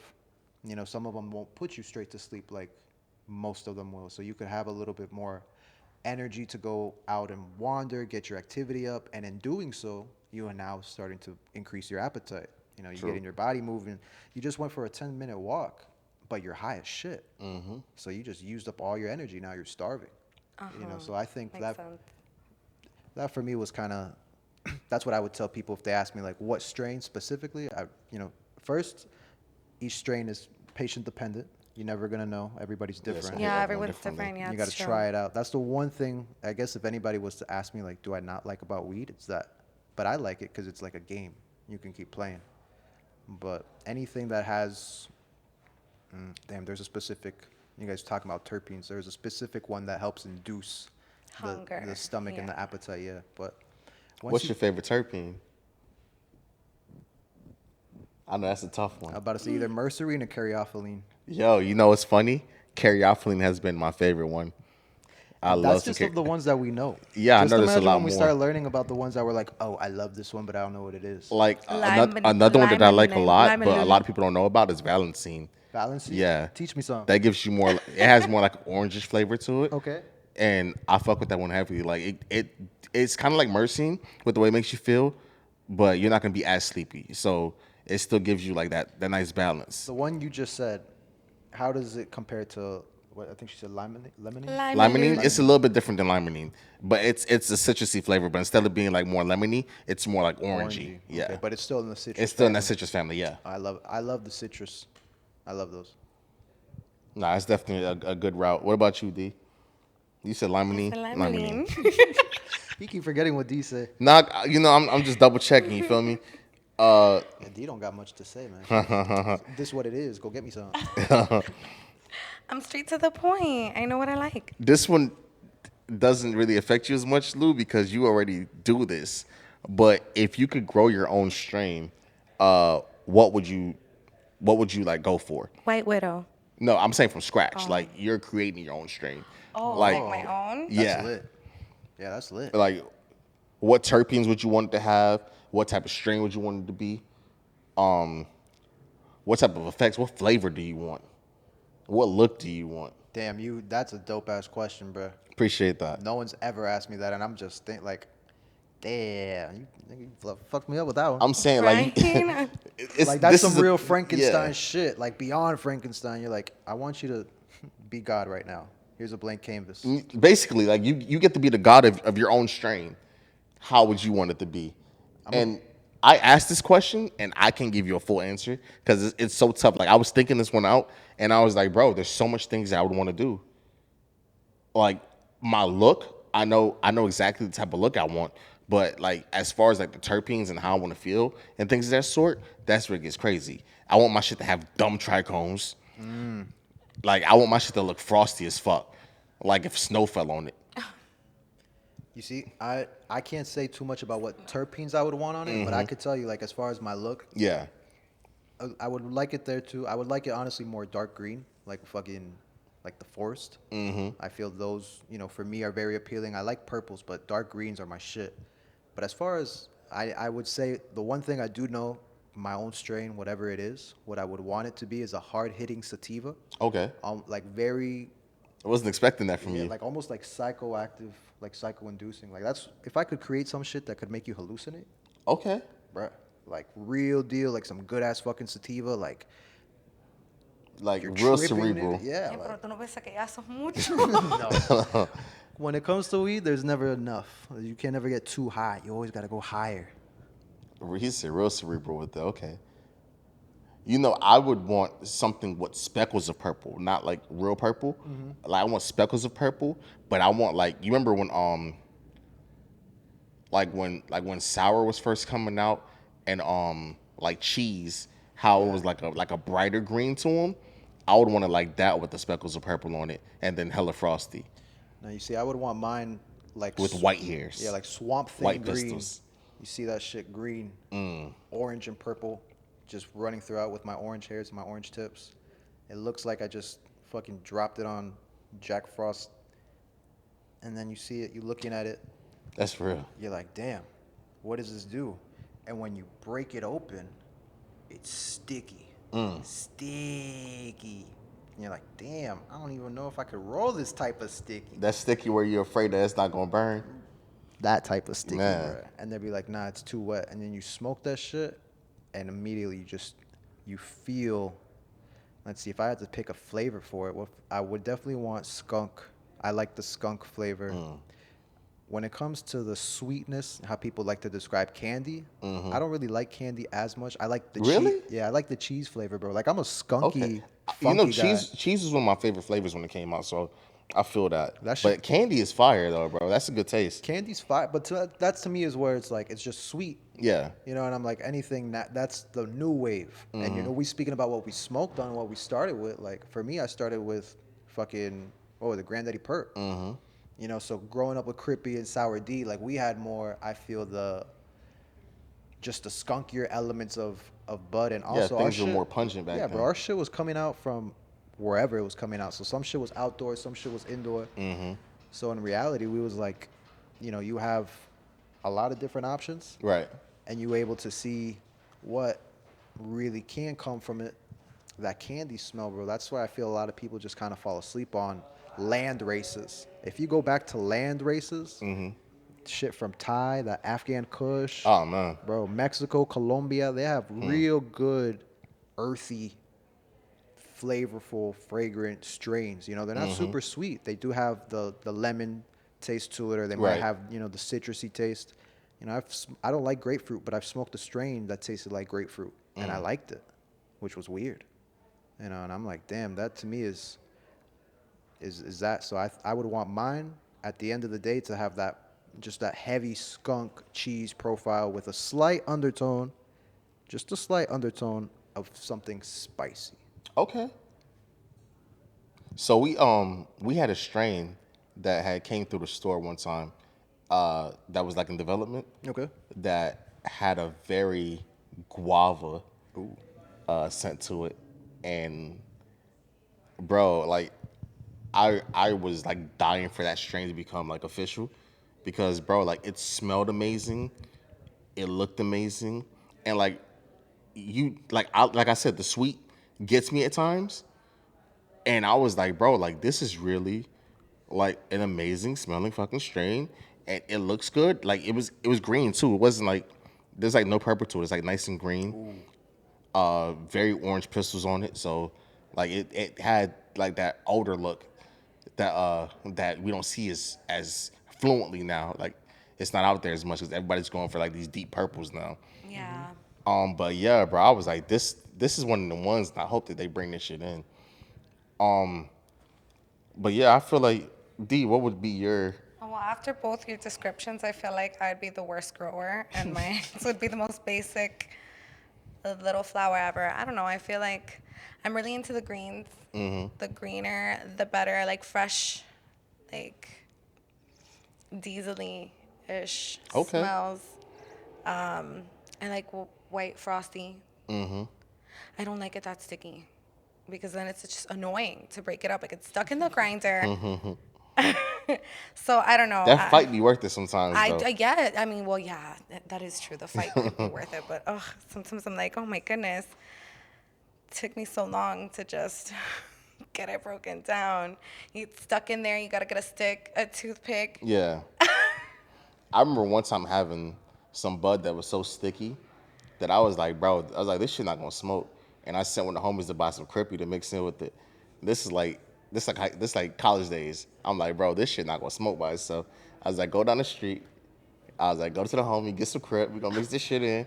And as soon as I did that, it burned properly. I was like, yeah, this him. Yeah, this is. I was like, this is what we needed. I was like, just this. need to get him going. Yeah, I was like, this little salad gonna get the job done tonight. What would be your ideal munchie food? Like, what's your go-to? I'm gonna let you go first. Yeah. Oh my God, stop! I'm a fatty. I love everything: pizza, Italian, Cuban. I don't know. When you have the munchies, you'll eat anything though. Like you'll make Yeah. like the weirdest creation in the kitchen. You're all of a sudden a chef, and you're making a full-blown 3-course meal with like 5 ingredients that you got in the kitchen, like when you're high. So I feel like any food is a Just good anything. munchie You just food. whatever you see. What the first I thing? got you. What about you, Louie? It used to be chocolate. Yeah. Chocolate was my shit, yeah, but then I started trying to be healthy and bro, it's just fucking sad. Yeah, I like French fries a lot, but it takes a long time for me to make them. Like you just gotta fry them. So my go-to now is like, you know, just fruit, maybe like strawberry or For an sure. orange. But there's always, for me, bro, like I always have a sweet tooth. It's gonna be candy. Like if I'm high as shit, what do you want? Some candy, some chocolate. Give me a milkshake. I don't give a shit. Just has to be sweet. Heard. Mine is weird. Like I'm really healthy when it comes to munchies, and it started like when I stopped eating beef and pork. That I got like on this health kick when I was smoke. My go-to is veggie burgers. Ooh. Like give me like you know how to have like the pita rounds that are Yeah. like wheat. Give me that with a veggie burger with some cheese on top, with some fucking bean sprouts, like the alfalfa sprouts, and I'm in love, bro. You see, that was my problem. I couldn't, not that I couldn't. I just never wanted to take the time to cook. I wanted Well, it. I would do the veggie burger quick. I'll throw that bitch in like the air fryer, Ooh, and that's lit. yeah, Air 2 fryer's 3 a minutes. game changer. Yes, it is. Like 2 3 minutes, and you got your veggie burger ready to go. So Yeah, I like that's that. like that's like you my see, way now to you now you're making me hungry, bro. go. My bad, but I had to ask. All right, what's like your go-to movies to watch when you're high? What it doesn't have to be a specific movie. Like what type of movies do you go for? I always go for comedies Okay, I feel that. or like, I guess, thrillers that make you think. Mm-hmm. You know what I'm saying? Not shit just to scare you, like real things that Oh my like God, you. like aliens and stuff. Yeah, like not that. I wanna think about like the Da Vinci Code.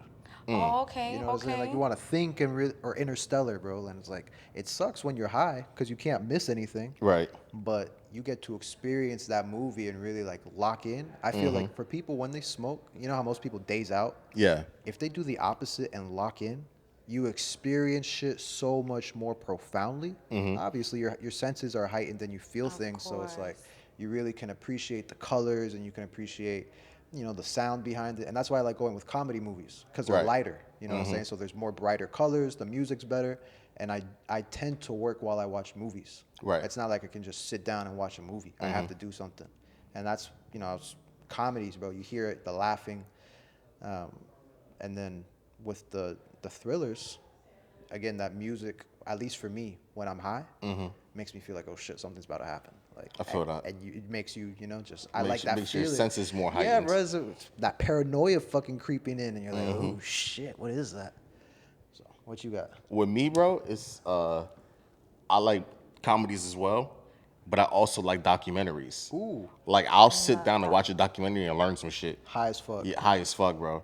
Just smoking and Yeah. watching that shit. Yeah. I'm the type of person I'll throw on a documentary or I'll hop on YouTube and I'll watch like Earn Your Leisure or something. And it's like, oh, okay, like I'm learning and I'm actually like Entertained. so not only just entertained, but I'm soaking in the information and I'm actually, like you said, I'm locked in, I'm more focused because I'm high. Yeah, bro. So that's it for me. What about you? I like ancient aliens and Okay. like, That's a good one. right? And like some, you know, murder documentaries, Got you. Now, ancient aliens be teaching you a lot of shit. right? And you're like, it makes you question history too. You're like, yeah, why do they have all these depictions? And I mean, not just aliens, like in general, let's just say like mermaids and these fairy tale creatures, dragons. Like, how is it that so many parts of the world had like the same or very similar depictions, like when they didn't even have any communication at that time? It's kind of crazy. So, Do you Makes you believe wonder. in any of them? oh yeah, for sure, 100%. Okay. What about you, Louie? Oh, for sure. 100%. I believe like I was reading this thing a couple years ago that said that like there are no lizards and shit like that. They're all just small forms of dragons. And that shit had me thinking. I'm like, okay. Like snakes and all. Like Well, evolution. Supposedly, we came from monkeys. So why Nah, I can't don't believe in that snakes and shit. lizards? Well, I'm saying supposedly. When you come to reading the books of already evolution, said that that. the I don't believe that scientists, shit. right? all right, so I if, don't believe we came from if, monkeys. if we're talking about people but- coming from monkeys, if you told me Caucasians came from monkeys, I'll believe that more than you tell me Why that we not? all came from monkeys. We all came from monkey. Now- Caucasians to everyone. The funny- But that's just what these scientists. I'm about to say, like, there's some Bro, other I don't believe in scientists that. like to play the game that, what if the aliens mated with the monkey? And that's where we came from. Makes sense. Like, instead of just taking the monkey and evolving it, they Right. took their genetic code, mixed it with With the theirs. monkey, and then they made us. Okay. That, to me, kind of fucked me up a That's little bit clean. more. That shit, Yeah. it was clean, but I was like, damn, like, why the monkey? You know what I'm saying? Like, out of all animals, and if they're already I feel like it wouldn't have been monkeys specifically. I feel like it would have been like chimpanzees. Well, the just chimp. some type of ape. Yeah. But why the ape? You know, it's even that like Because mobility, like their hands and their feet, are more. They do have opposable thumbs. Yeah, and they can communicate. Like Coco, she used to talk sign language with people, and they That's have true. more of a, just like supposedly dolphins are like super intellectual and intelligent. And Yeah, they're also rapists. yeah. well, yeah, I have seen that. Dolphins also like to get high. Yeah. They Dolphins- do like Oh, to yeah, get with the- high with with the, the the pufferfish. pufferfish. Yeah. Jaguars they also do. do that. Jaguars will gnaw on a root. I forget the name of the root, but they'll gnaw on that shit until they get like a little bit of a buzz. I mean, well, you see cats with catnip. You do see cats with catnip, but I ain't never heard of a jaguar just like gnawing on a root. You That's know? wild. Never heard that either. When I saw that, I was like, yo, the Amazon's a wild place, bro. Are y'all solo sesh smokers, or you like to be like around people? For the most part, I'm a solo sesh smoker. And for like the past year and a half now, if I do smoke with the homies, I smoke my own blunt. Personal party? Yeah. That's how I am. And there was nothing more than just like the paranoia of germs. I feel that. Agreed. You know, like I don't know where you are or have been, and I'm not discrediting you. You're a clean person, but I don't know. And Yeah, since it's I too don't much know, going yeah, I would around. rather go ahead and protect myself. So like, Agreed. you know, you see some people, bro, they'll get butthurt. Like, damn, you want to smoke with me? Like, no, I don't. And if you get offended by that, I don't know what to tell you. You know, I have an older cousin that I actually learned that from. I used to be the homie that I roll a 3-5 in the joint and pass it to you, like, let's get high. And I had an older cousin that came up from the Virgin Islands one time, and he had hit my mom and was like, yo, I need some weed. So my mom was like, yo, your cousin's in town, he needs some weed. I'm like, all right, tell him pull up to the house, we good. And I gave him what he needed, and he bust down 2 joints. And he handed me one, and I was like, okay, personal parties, that's what it is. And I had already had a joint roll, so I'm like passing him a joint. And he's like, no, Quan, I'm good. I'm da-da-da-da. Because, you know, they break down, like, that's why the whole grabba thing, I understand it, because in the islands, they break down what everybody calls fronto.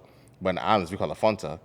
And they put it in the joints, because, you know, It's like a grab a leaf, right? yeah, the tree in like in the islands isn't like the tree in America. Like, I know you probably seen like the Jamaican videos when they go up in the mountains, Yeah. how the herb looks. It's like very organically grown. It looks completely different. It's not as sticky. You're talking about the tobacco leaf? No, I'm talking about the cannabis. Oh, okay.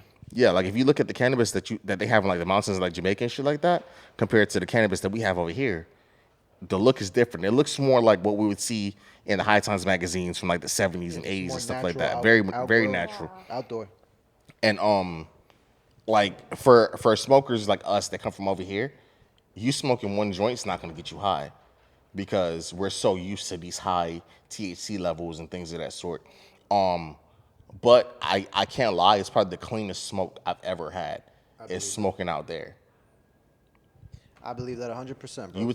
I swear, you'd smoke all day, like joint after joint, and it's no problem. But like I said, it's such a clean smoke that you don't like. There's really no paranoia, nothing. Like, you're just enjoying yourself, and there's no harshness to the weed, which is a problem sometimes here, with certain grows. Bro, it feels so much more natural. It feels like the most vegan weed you can have. Ooh, vegan weed. I Yeah. love that. Like, I love that's that. the best way to describe it, bro. It's like the most vegan weed you can have. Damn. True organic cannabis, bro. Like, that's what I would love to see. You know, not, I know no one asked, but that doubles back to Amendment 3. You know, if you fucking let people go ahead and just grow their own shit, grow outside, grow inside, wherever, bro. Just the quality that we could provide for ourselves will be dope. No, for sure. Everybody answered that one? Yeah. You answered that one? Yeah? Okay.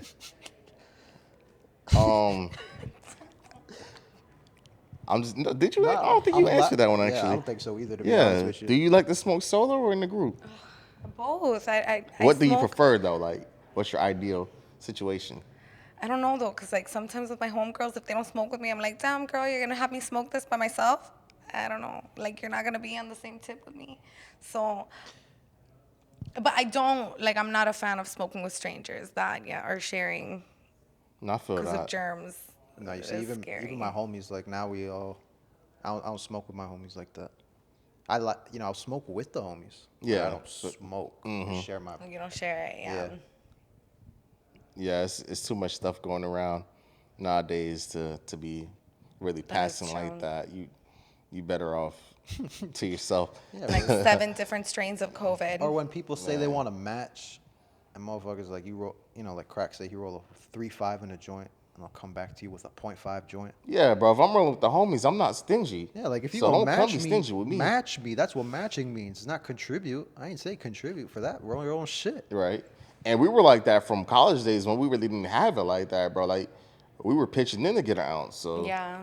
And you see, I was like that since middle school, bro. Like whatever I put down, you put down. If you don't put down, you ain't smoking, bro. Get Nah, I from feel around that. me, like, and that it was something that really helped. I think me kind of just stay away from certain types of people because some people don't give a shit what they smoke.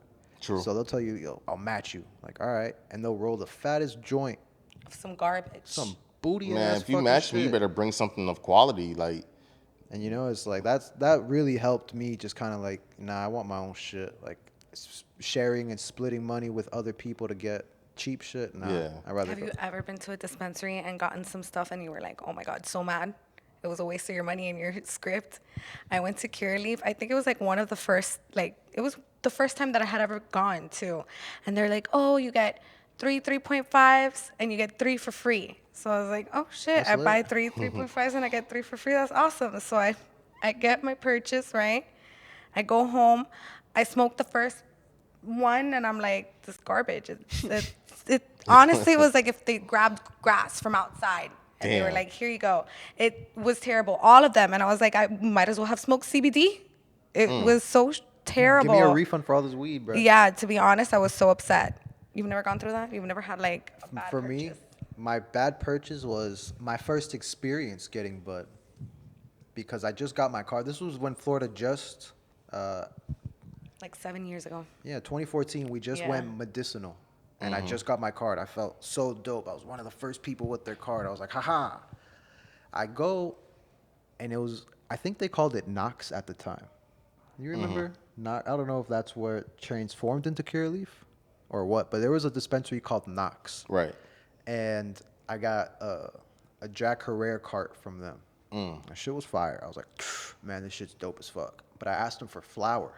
And they're like, nah, we don't have flour. You have to go to another dispensary. And I was like, all right, this is bullshit. Like, how do you not have flour? Right.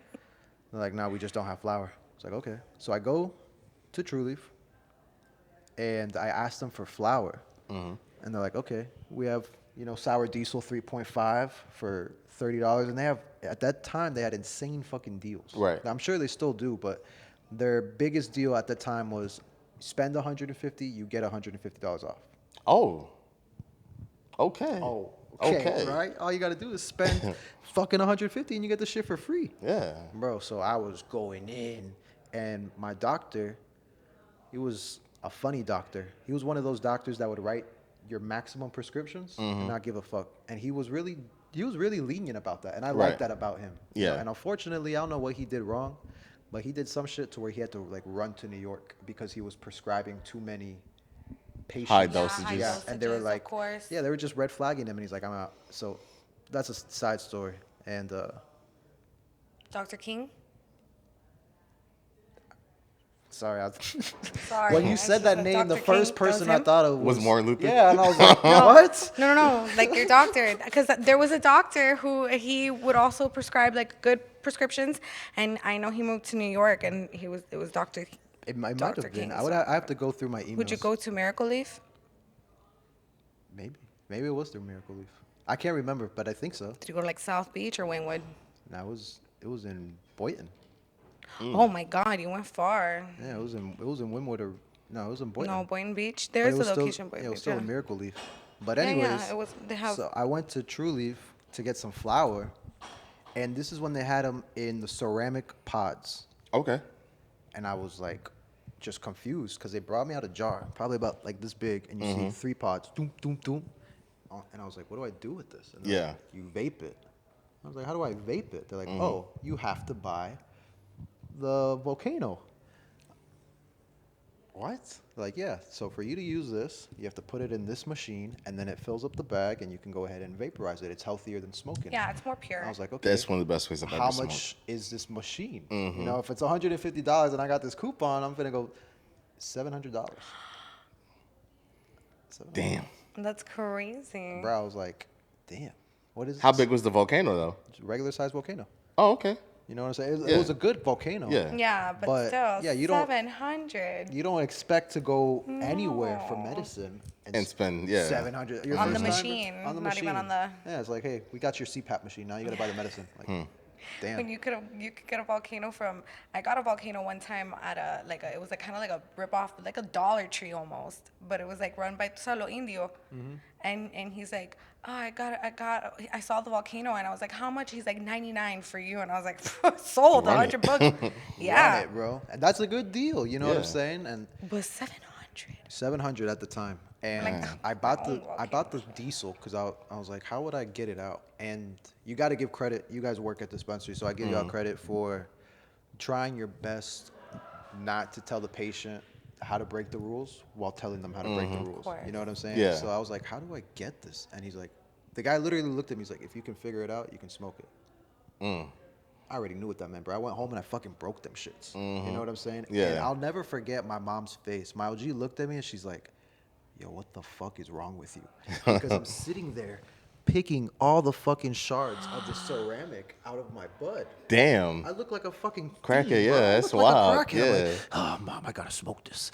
And she's like, bro, that's not good. Nah, You shouldn't be not at smoking all. that. And I was like, I'm gonna smoke it. It's gonna be the best thing ever. Smoke it, put it in my blunt.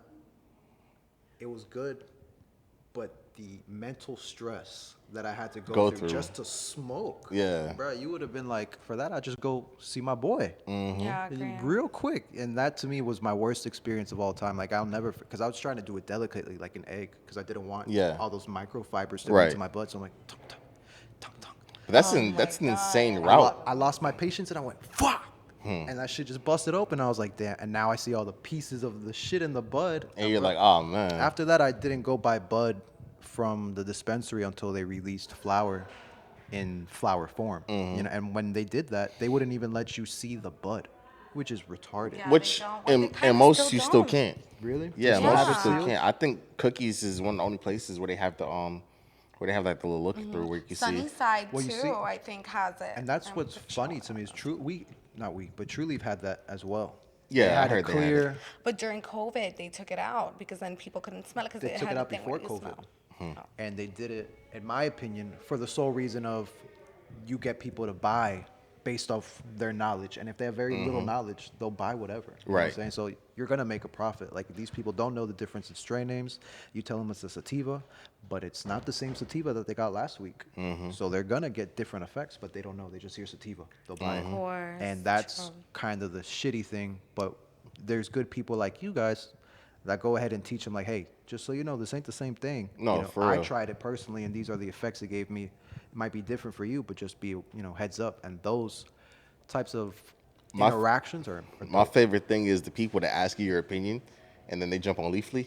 And it's like, why did you even ask an opinion if you're just gonna go on Leafly anyway? You really don't care what I think. Yeah, if you And just- it's okay that you don't care what I think, but don't ask me my opinion, then just go on Leafly. if you want to Google what someone else said and not the person who's working with the Yeah. product, go ahead and just Google it, Leafly it. And I've had that happen with a few people where it's like they'll see a strain name that's like specific to this dispensary and like, oh, I'm gonna go on Leafly. Oh, I don't see it. I'm like, I know you don't see it. It's specific to this company. And I'm giving you the information that you want to know, but if Leafly makes you feel more comfortable, by all means, go that route, you know? I can tell you what the parents are, and you can look that up on Leafly if that makes sense for you, but if I'm telling you you're not going to find this name Yeah, because it's like a strain made from two different, yeah. If I'm like, I can give you the parents. The parents are going to be on Leafly for sure. Yeah. But you're not going to find the name that you're looking for on there because Leafly is ran by us. If you think about it, it's users going on there doing these reviews And So- updating the strains. And Yeah, and stuff. updating the Agreed, strain. So yeah. if a user has never been to this place and had this strain, you're not going to find that name on there.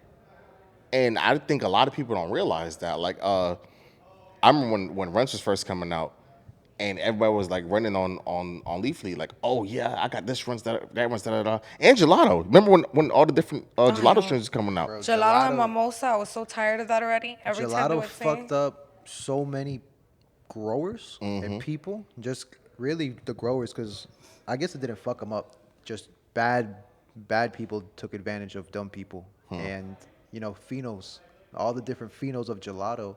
And that's where we now have all these people re-rocking and renaming. You know what I'm saying? You see so many different types of gelatos.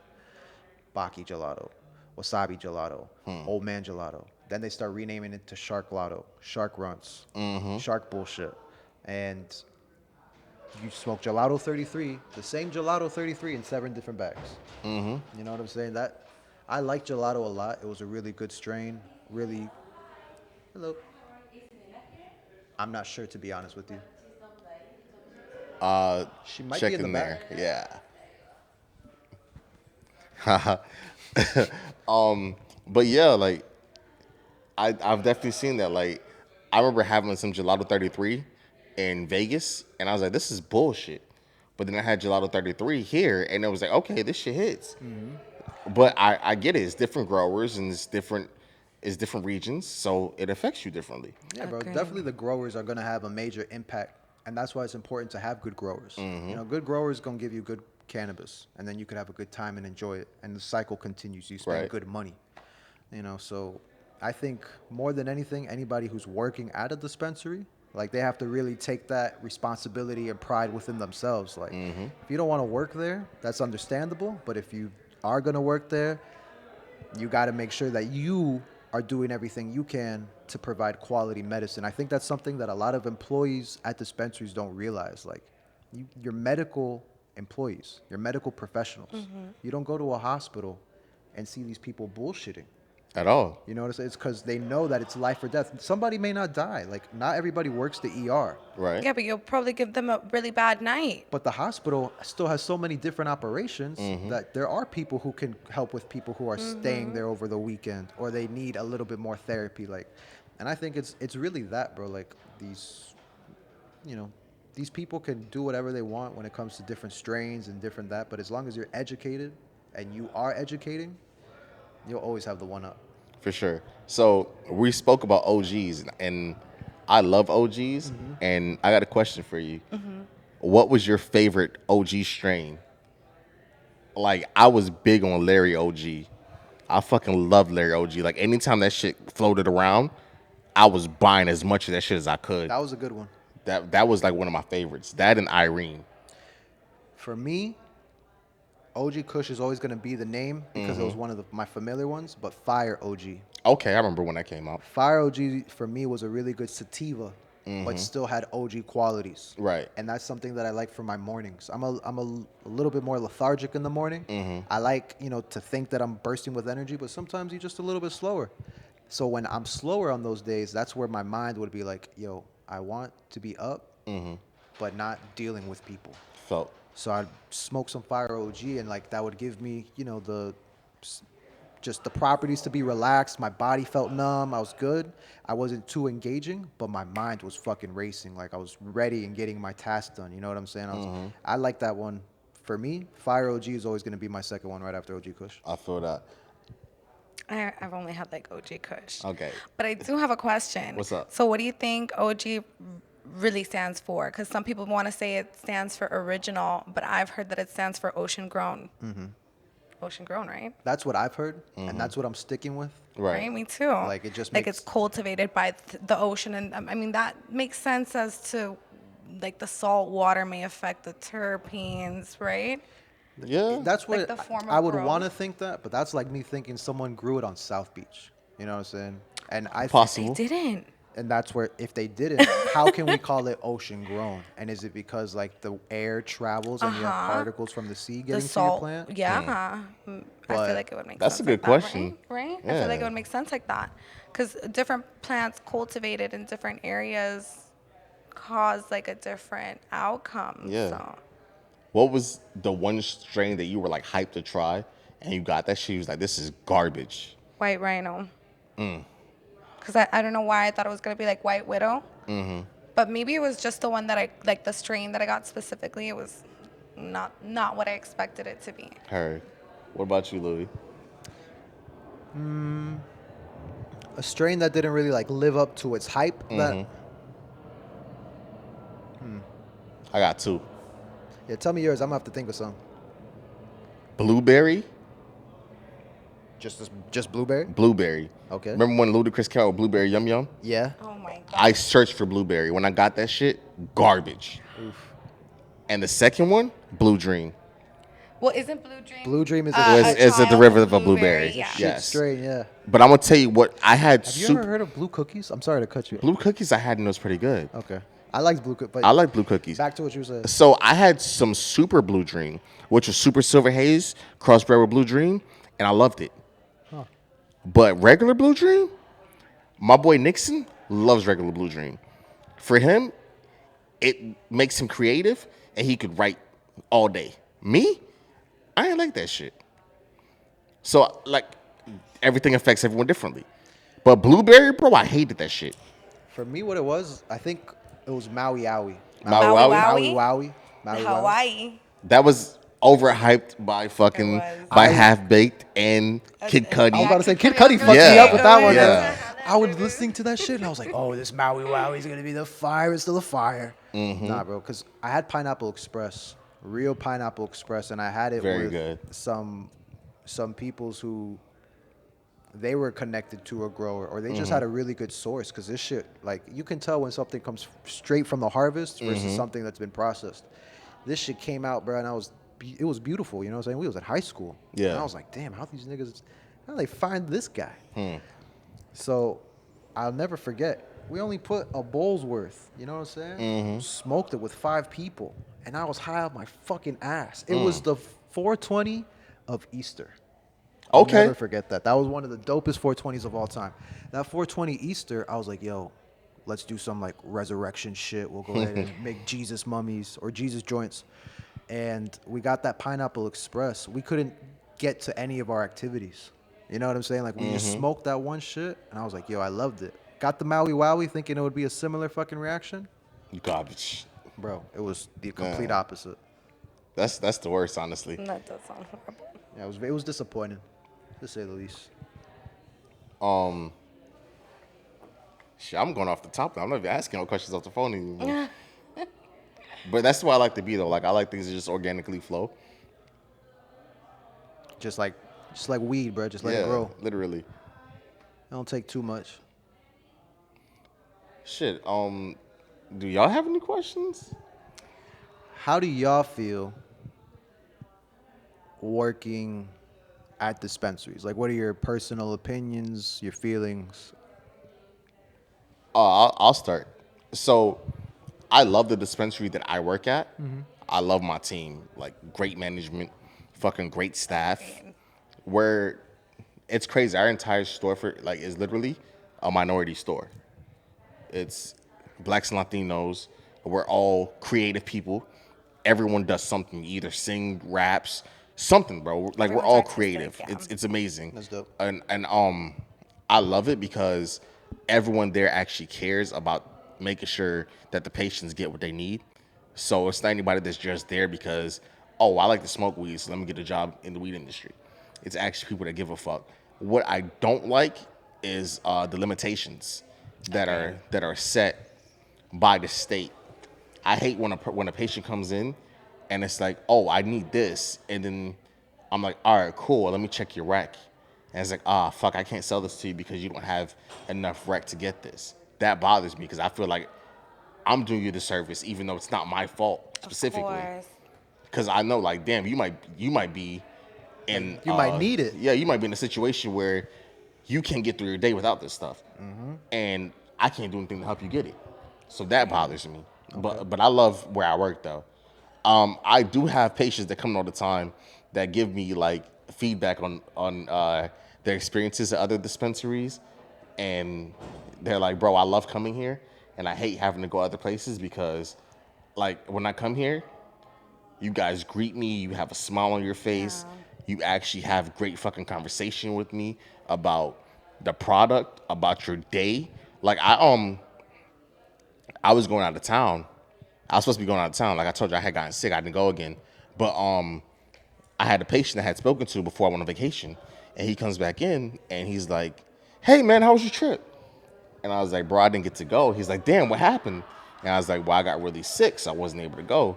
And he was like, "Damn, well, I'm glad you're feeling better." So it's like you're having genuine connections with people, and you get to know them to get to know you. You're calling out their like you're. It's not just hey, how you doing? It's Yeah. hey, what's up? Da da da. You're saying their name as they're walking in. Yeah, you really getting Yeah. to know them and Yeah. build something with them. Like it's real rapport, and you know like what affects certain people in certain ways. Like I told you about that one patient earlier. Like he walks through the door, I already know what he's coming for, and I'm asking him, "Hey, how have you been? Have you had any today? Things of that sort. How are you feeling? You feel me? Like that's what I like about it. What about you, D? I love it. I love my patients. I love my staff. I like coming into work. It doesn't feel like work. It feels kind of like, No, it's family. Like it really feels yeah, like you're family. showing up to And your family's house, and you have your friends and loved ones coming in and getting medicine from you, and you build like a bond, a relationship. Like you already know what these people are suffering from. Like they have their families. There's a lot of patients that come in and I'm like, how's your kid? I already know, how's your husband? How's this? And how's your mom feeling? We already have like this relationship, and they really look at your advice and take your take your thoughts into consideration, recommendations. Yeah, they're sweet. And I hate saying that jobs feel like family, because in a lot of places you're just a number, but no, like at our dispensary, it's really family, bro. Like, Yeah, it is. like we text each other outside of work and we're sending each other memes and just checking on each other. We're helping each other build businesses. So it's like real like I'm sticking with the word organic a lot today, but it's real organic. Like it's no Genuine it's love. no cut on the relationships there. It's really people that got to know each other and got to find out what everyone likes. You might get a book recommendation from somebody at your job because they know, okay, you like this or you're into that. We're sending each other music. Just whatever, bro. Like it's Supporting really each other. Yeah, You it's have real an event, support. you want me to go out, I'll be there. Genuine love, like good-hearted people who are joining together, to help other people, basically, because that's the same goal. We all have the same goal, to help our patients who are coming in suffering and looking for a little bit of ease or a better quality of life. We all have the same goal, helping each other, helping others. So super cute. I love it. So now I just got a second one because you guys are saying how everybody comes and supports you, and you guys are just like a family. How's the environment, or more so the general opinion and feeling towards Amendment 3 in your store, like with employees and with customers? It's been mixed over the last couple months. At first, everyone's like very happy. Oh, it's gonna be legal, Our pay's and gonna go now, up. yeah, oh, our pay's gonna go up. Is that what they told you? Yeah. And so our pay, like we got a pay raise this year, like a nice one because of Congratulations. because of product being sold more and things of that sort. The thing is, they know, like you said, with True Leaf cornering the market the way that they have, they're not really going to be giving out new licenses like that, is what we've been told. So the companies that are in it, they're going to see an increase for sure of patients coming in. So yeah, there is a possibility of you getting a pay increase, things of that sort. But like I said, like knowing that it's not decriminalized and people that actually fought to get like things moving in the cannabis world throughout the decades, who sat in jails and sat in prisons, aren't going to be taken care of. That's bothersome. I was just talking to a patient the other day, and she was like, "I don't think I'm voting yes on that anymore." And I was like, "What's your reasoning?" And she was like, "You can't grow your own weed? What?" And I was like, "Yeah, that's not a thing here." So there are people that are starting to see it, though, like based on like what we were saying here on this couch tonight. There are people that are starting to see it that way, and they're seeing that it might not be as great as it was being painted to be, And a lot of people were disappointed when they heard about them trying to limit the percentage of THC. Oh my God, yeah, that's another thing. Because we Lower have, it. bro, you know, there are patients that don't give a fuck about the terpene. They don't give a fuck about if it's an indica, sativa, hybrid, whatever. What's the highest THC? That's what I want. So if you're telling people, oh no, you're not gonna be able to get this THC level because you don't need that. How can you tell me what I need? I agree with that. That's like telling somebody how much milk to put in your cereal. Bro, you don't know my struggle. You don't know what I'm on. Like, you can't tell me what to smoke. So yeah, it's been mixed reviews. I'm glad to hear that at least some people are noticing the home grow thing, because it's, even if they don't plan on growing, it's just that like limiting your rights. Yeah, it's just not fair. Yeah, it's honestly not fair. But to hear you guys have good experiences in your store, I like that. No, for sure. I feel like the 3 ounces has turned a lot of people away too, because we do have patients that I have like 6 yeah, ounces. that would tell you 3 ounces is nothing to them. Yeah, they're I got like, one patient that buys like 2 ounces at a time. He's like, bro, fuck that. I'm not coming here every day to buy weed. If I'm buying weed, I'm buying makes weed. sense though. I'd rather buy in bulk. Oh, Why am I God. gonna come back and buy like a little 3.5 every Yeah, I'm not day coming or here to every buy 2 eighth every days? day. Yeah, it's a waste of time. Yeah. And a waste of money because it comes out way more expensive. It's way cheaper to just get it. Yeah, wholesale. A half a year, an ounce. So there are people that see it that way. But yeah, it's been mixed reviews. I do see more people that come to the dispensaries leaning towards yes, just because they're thinking about the others. And I've had a lot of conversations with patients. I'm like, well, even if it does become recreational, you might want to still keep your medical card, because if you think about it, if you're medical, you don't pay taxes because it's medicine. Yeah. And if it's medical, even if it is a 3 ounce limit, you're still going to get more based on the fact that you're using it for a medicinal purpose. You're not using it recreationally. So the government's looking at you differently than the next person. So they might look at me and be like, oh, you're just smoking to smoke. But they're going to look at you like, oh, you're smoking because you have back pain. So there's that as well. Anxiety or insomnia. Yeah, there's a lot of mixed reviews on how everyone's feeling, and I feel like we're not having people get enough information out of the lawmakers, because it's still been a lot of like in the air of what's actually going on as far as the way that the bill's being written. So there is that. Like I said, all the commercials are like basically aimed the same way. We didn't speak about it, but that one commercial with the attorney. You talk about John Morgan? Yes, John Morgan. Fucking John Morgan. His was funny because like his approach was just like, bro, you don't even sound believable.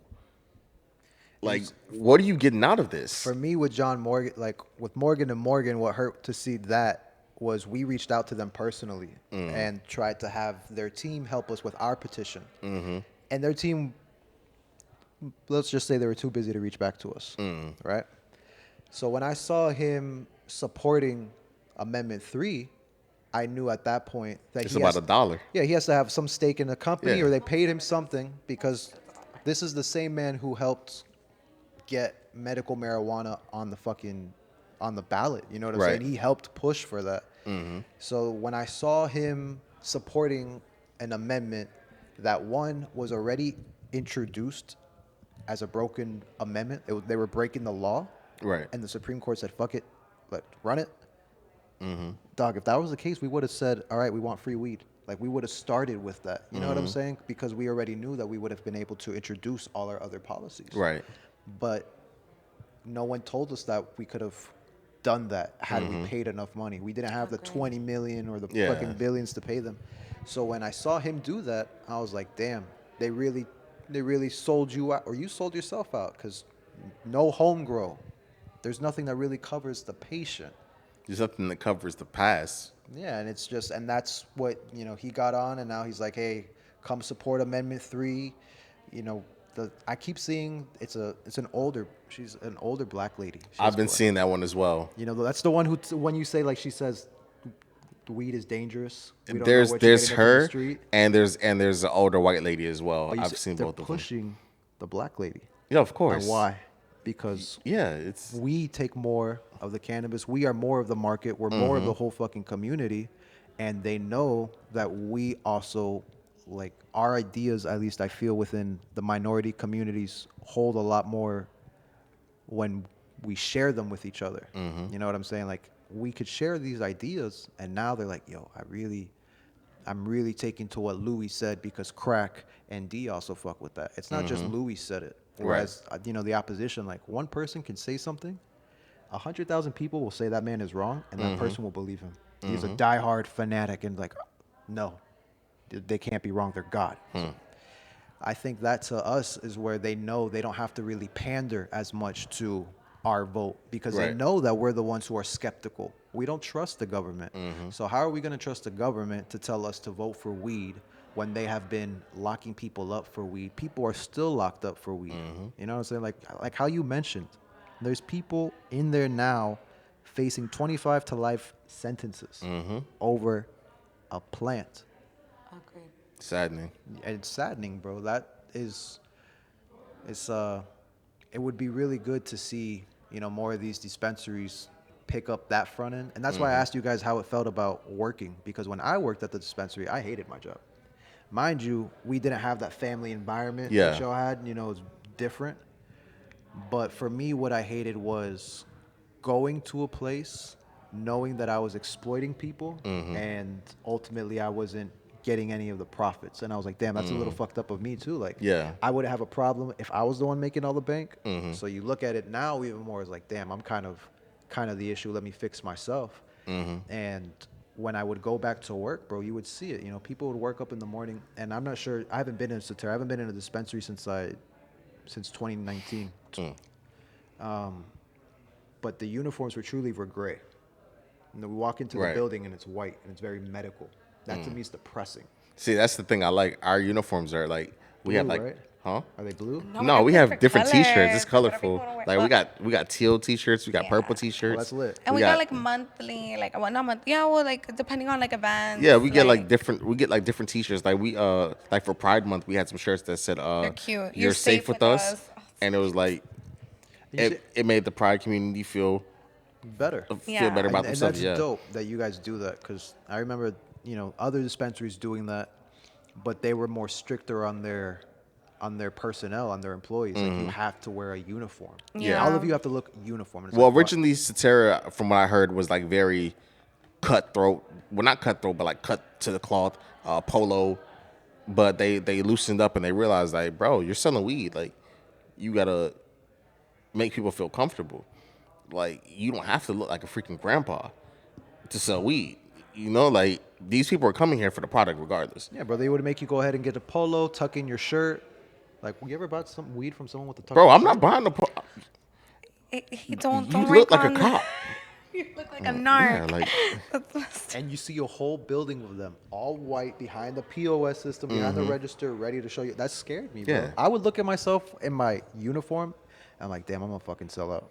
Like, why am I doing? And I know why I did it. I did it to help people ultimately. So when I asked you guys that, you know, when you hear that the environment that you're in is a good environment. Yeah. You know, because I doubt I can go to other Sateras and get that same type of response. oh, I'm sure you wouldn't.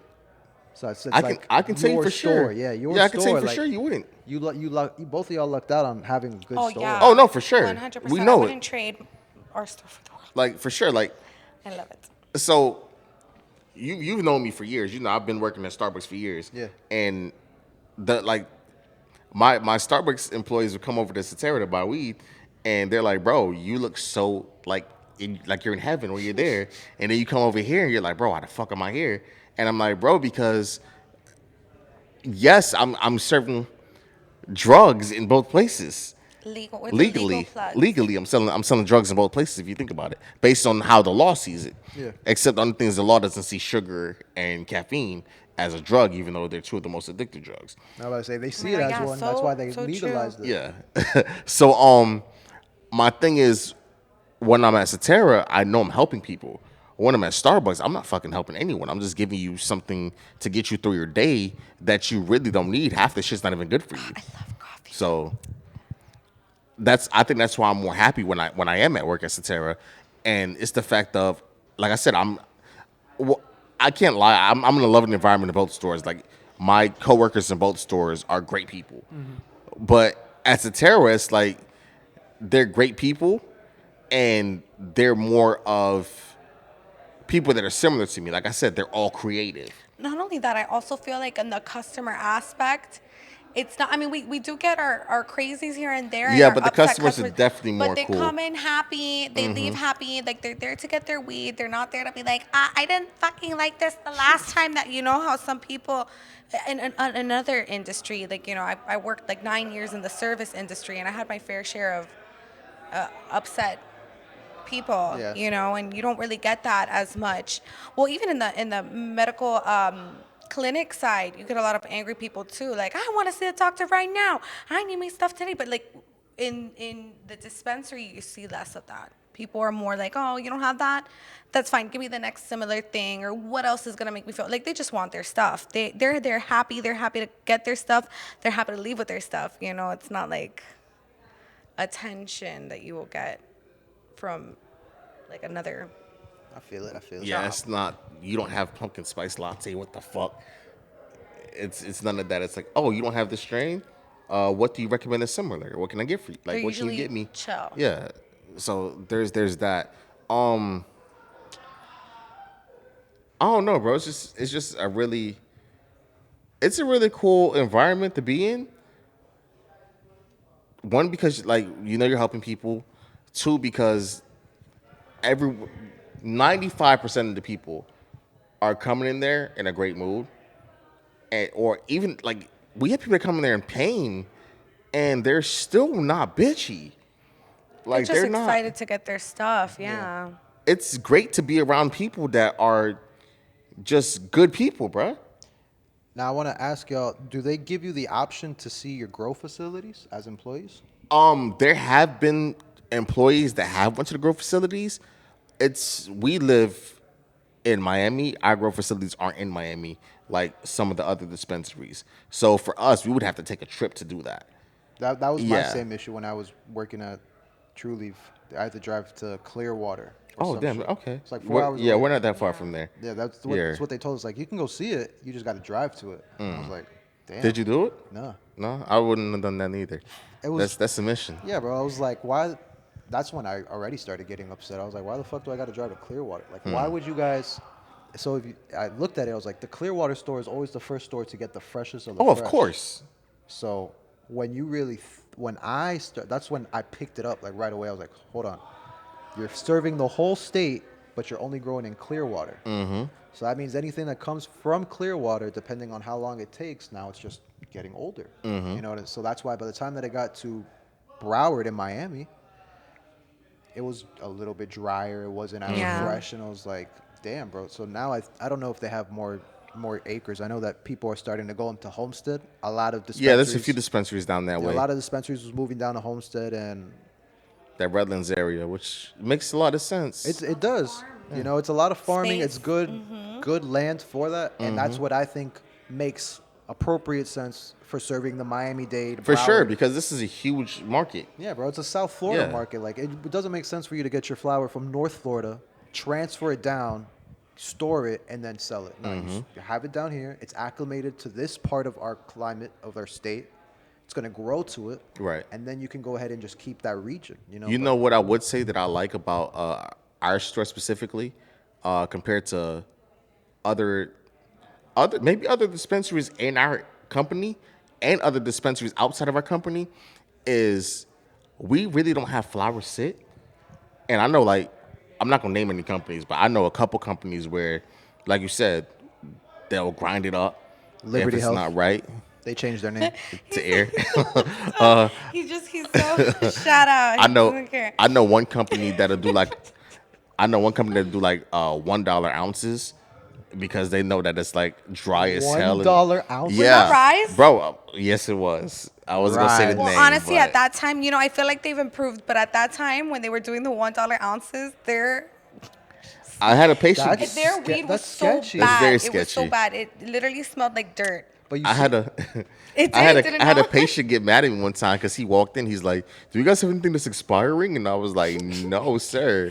And Yeah, he was 'cause like, like- "Oh, never mind." And I was like, "Oh, sorry." And that's that's the ugly part of like, I guess our system, Yeah. the American system, and people just they see things as a dollar value, and that's what we were talking about, like with quality cannabis or food or anything that you buy. Like you bought that essential water versus getting the pure spring water. Why? Because you knew that it had these iodine. What does it say? Iodinized hydration, whatever, 9.5 Yes, pH. the alkaline and You stuff. paid for all that shit. You know what I'm Right. saying? So that's what I never liked about the dispensaries, and Truly was one of those that they would promote sales a lot because they had so much product. They're like, yo, we're gonna lose out if we don't sell it right away. Right. Like I remember they came out when they started with the rosin. I don't know if you guys have rosin in your store. Yeah, we have rosin. They were just promoting fucking rosin. They just started getting it, and the shit came out green. Really? It was green. That's And I weird. thought that at first I was like, oh, this is dope. It's supposed to look like this. Like, this is fire. But when I really learned from it, I was like, nah, they're not processing it right. It's not supposed to be this color. It's No, supposed it's to be supposed to be like a darker or maybe a little Yeah. bit more amber. But this shit literally looked like a booger. So all of us in the store, since that was our first time seeing it, at least, for most of us, Yeah. bro, we're like, what the fuck? We tried it, we smoked it, we liked it. So naturally, what do? We tell the fucking people, yo, try this shit. This shit's fire. You gonna like it. Then we learned that it wasn't good. So now we look like a bunch of dumbasses. You know what I'm saying? That to me was always just kind of funny when it came to the dispensary. But my last question I want to ask y'all, what was the thing that got you the highest, and what does it? Definitely my first time doing dabs. Yeah. And my first time doing dabs was at a music I'm festival. about to say, like, what's the highest you ever been? It was definitely this time doing dabs. I was at a music festival, and bro, I was high to the point where I was like, okay, I'm not working for the next 2 hours, and I would not set my ass down in like the vending com area. This is back when I was on the road heavily. I would not set my ass down in the vending com, and I went to sleep for like an hour, and then I woke up and I was like, okay, I'm still high as fuck, but I'm like to the point where I can work now. Oh shit. Yeah.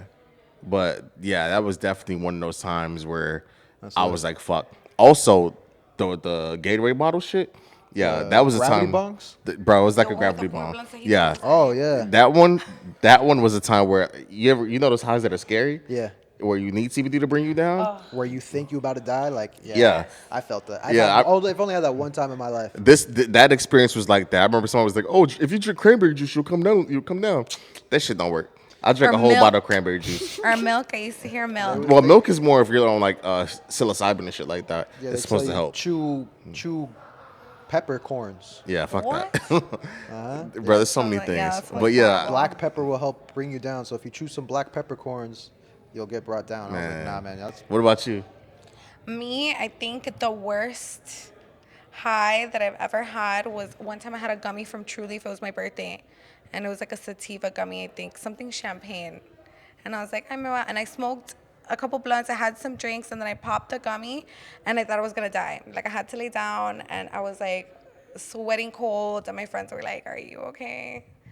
And I never got gummies from True Leaf again. No, and also you guys just saw this little red pill. Me and my homegirl took it to go to some park. Oh my God, like a theme park. yeah. And we died.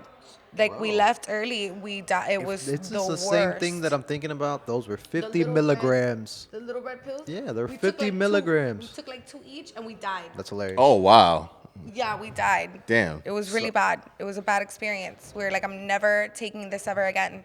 Mine was I got a 2,000 milligram heart Fruit Loops edible. I knew it was gonna be an edible story. Yeah, bro, Damn. because it had to be an edible. Yeah. Like at this point, we were pushing our limits, like me and my other coworkers, by taking RSO straight to the face. Okay. So we would go before we started work. Who can do the most RSO? And I just had to be that guy. I was like, me. So a whole shot of fucking, like the whole tube, bro. Smacked as fuck. I was like, Oh man. high as fuck. When I ate this fucking edible, that RSO didn't hold a fucking candle to it. I literally ate it, and I'm watching TV, and I only ate it because I was like, what else am I gonna do with it? Like, Right. I just got it. Like, someone just gave me a 2,000 fucking milligram edible. Yeah, Just because very rare. Yeah, they just wanted to, and I was like, maybe it's not 2,000 milligrams. Maybe that's why. Like, I have to find out. This has I eat it, bro. And I'm just watching TV. And I feel my body do something that I know it doesn't do. And that's like betray me. And all of a sudden, bro, I feel I'm starting to lean. And I'm like, yo, what the fuck? And like, I'm trying to watch TV, but my body just keeps leaning. And all of a sudden, I'm like, no, stay up, don't fall asleep. I could feel my body literally like shutting down. And I went and like I just turned and I fell into the couch, bro. Yeah. And I was stuck, high as fuck. And a little bit, part of me was like starting to get scared. I was like, damn, what if I like suffocate? Like, what if Yeah, I just that's like, scary. I'm stuck here? And I'm like, no, I can do this. And it was such a struggle for me to just turn my head, and bro, I couldn't move. Like, I Man. just sat there and I was like, I literally, so terrifying. it was terrifying, but also funny as shit. Because I've never experienced that, you know what I'm saying? So like, to feel your body just like, no, what are you doing? Legs, get up. Shit, I can't, oh, my head. That to me was something, bro. I was like, I want to recreate that. That's funny. So we have a coworker who does these edible sandwiches. Yeah. With RSO in the middle. He loves to do that. And I'm like, you're crazy. and it's hilarious because one time this patient came in and she was like, yeah, edibles don't really hit me. He was like, you want to try something? And if anybody ever says to you, you want to try something, don't try it. Stay away from He that. goes, He's crazy. he goes, get two of these gummies and put a rice grain in the center. He said, eat that. He said, you don't have any plans today, right? She said, no, I'm just going home. The next time I saw her was like a couple months later, and she goes, oh my God, me and my boyfriend thought we were going to die. And I was like, I told you to do it. Why listen to him? One time he gave me a joint and it was like full of crumble, and he's like, "Go smoke this." And I'm halfway in, like I want to say I had like 4 hits, and I was like already super zooted, and I was like, "Oh my God!" And I had to go to my other job, and he's like, "I put crumble in it," and I was like, "Why would you give that to me? Now I'm gonna be retarded at my." I do that sometimes. I'll like put rosin in it and I'll just smoke it with people. Sometimes I forget to tell people like, yo, there's wax in here. Oops. So I just smoke it and all of a sudden, Shenanigans. Right? They're over here thinking they have the strongest weed they've ever had. That's dope. But yeah, we're going to wrap this episode up. I appreciate having both of you. Louie, it's been a pleasure. Thank Dee's you. been a pleasure. Such an I honor. appreciate you. My next episode is going to be with the Camino gang. We're going to speak about the projects that we have coming up, what we have planned between the end of this year and next year, what we'll be working on. And I think you guys are going to enjoy the episode, and I'll see you then. Cracc.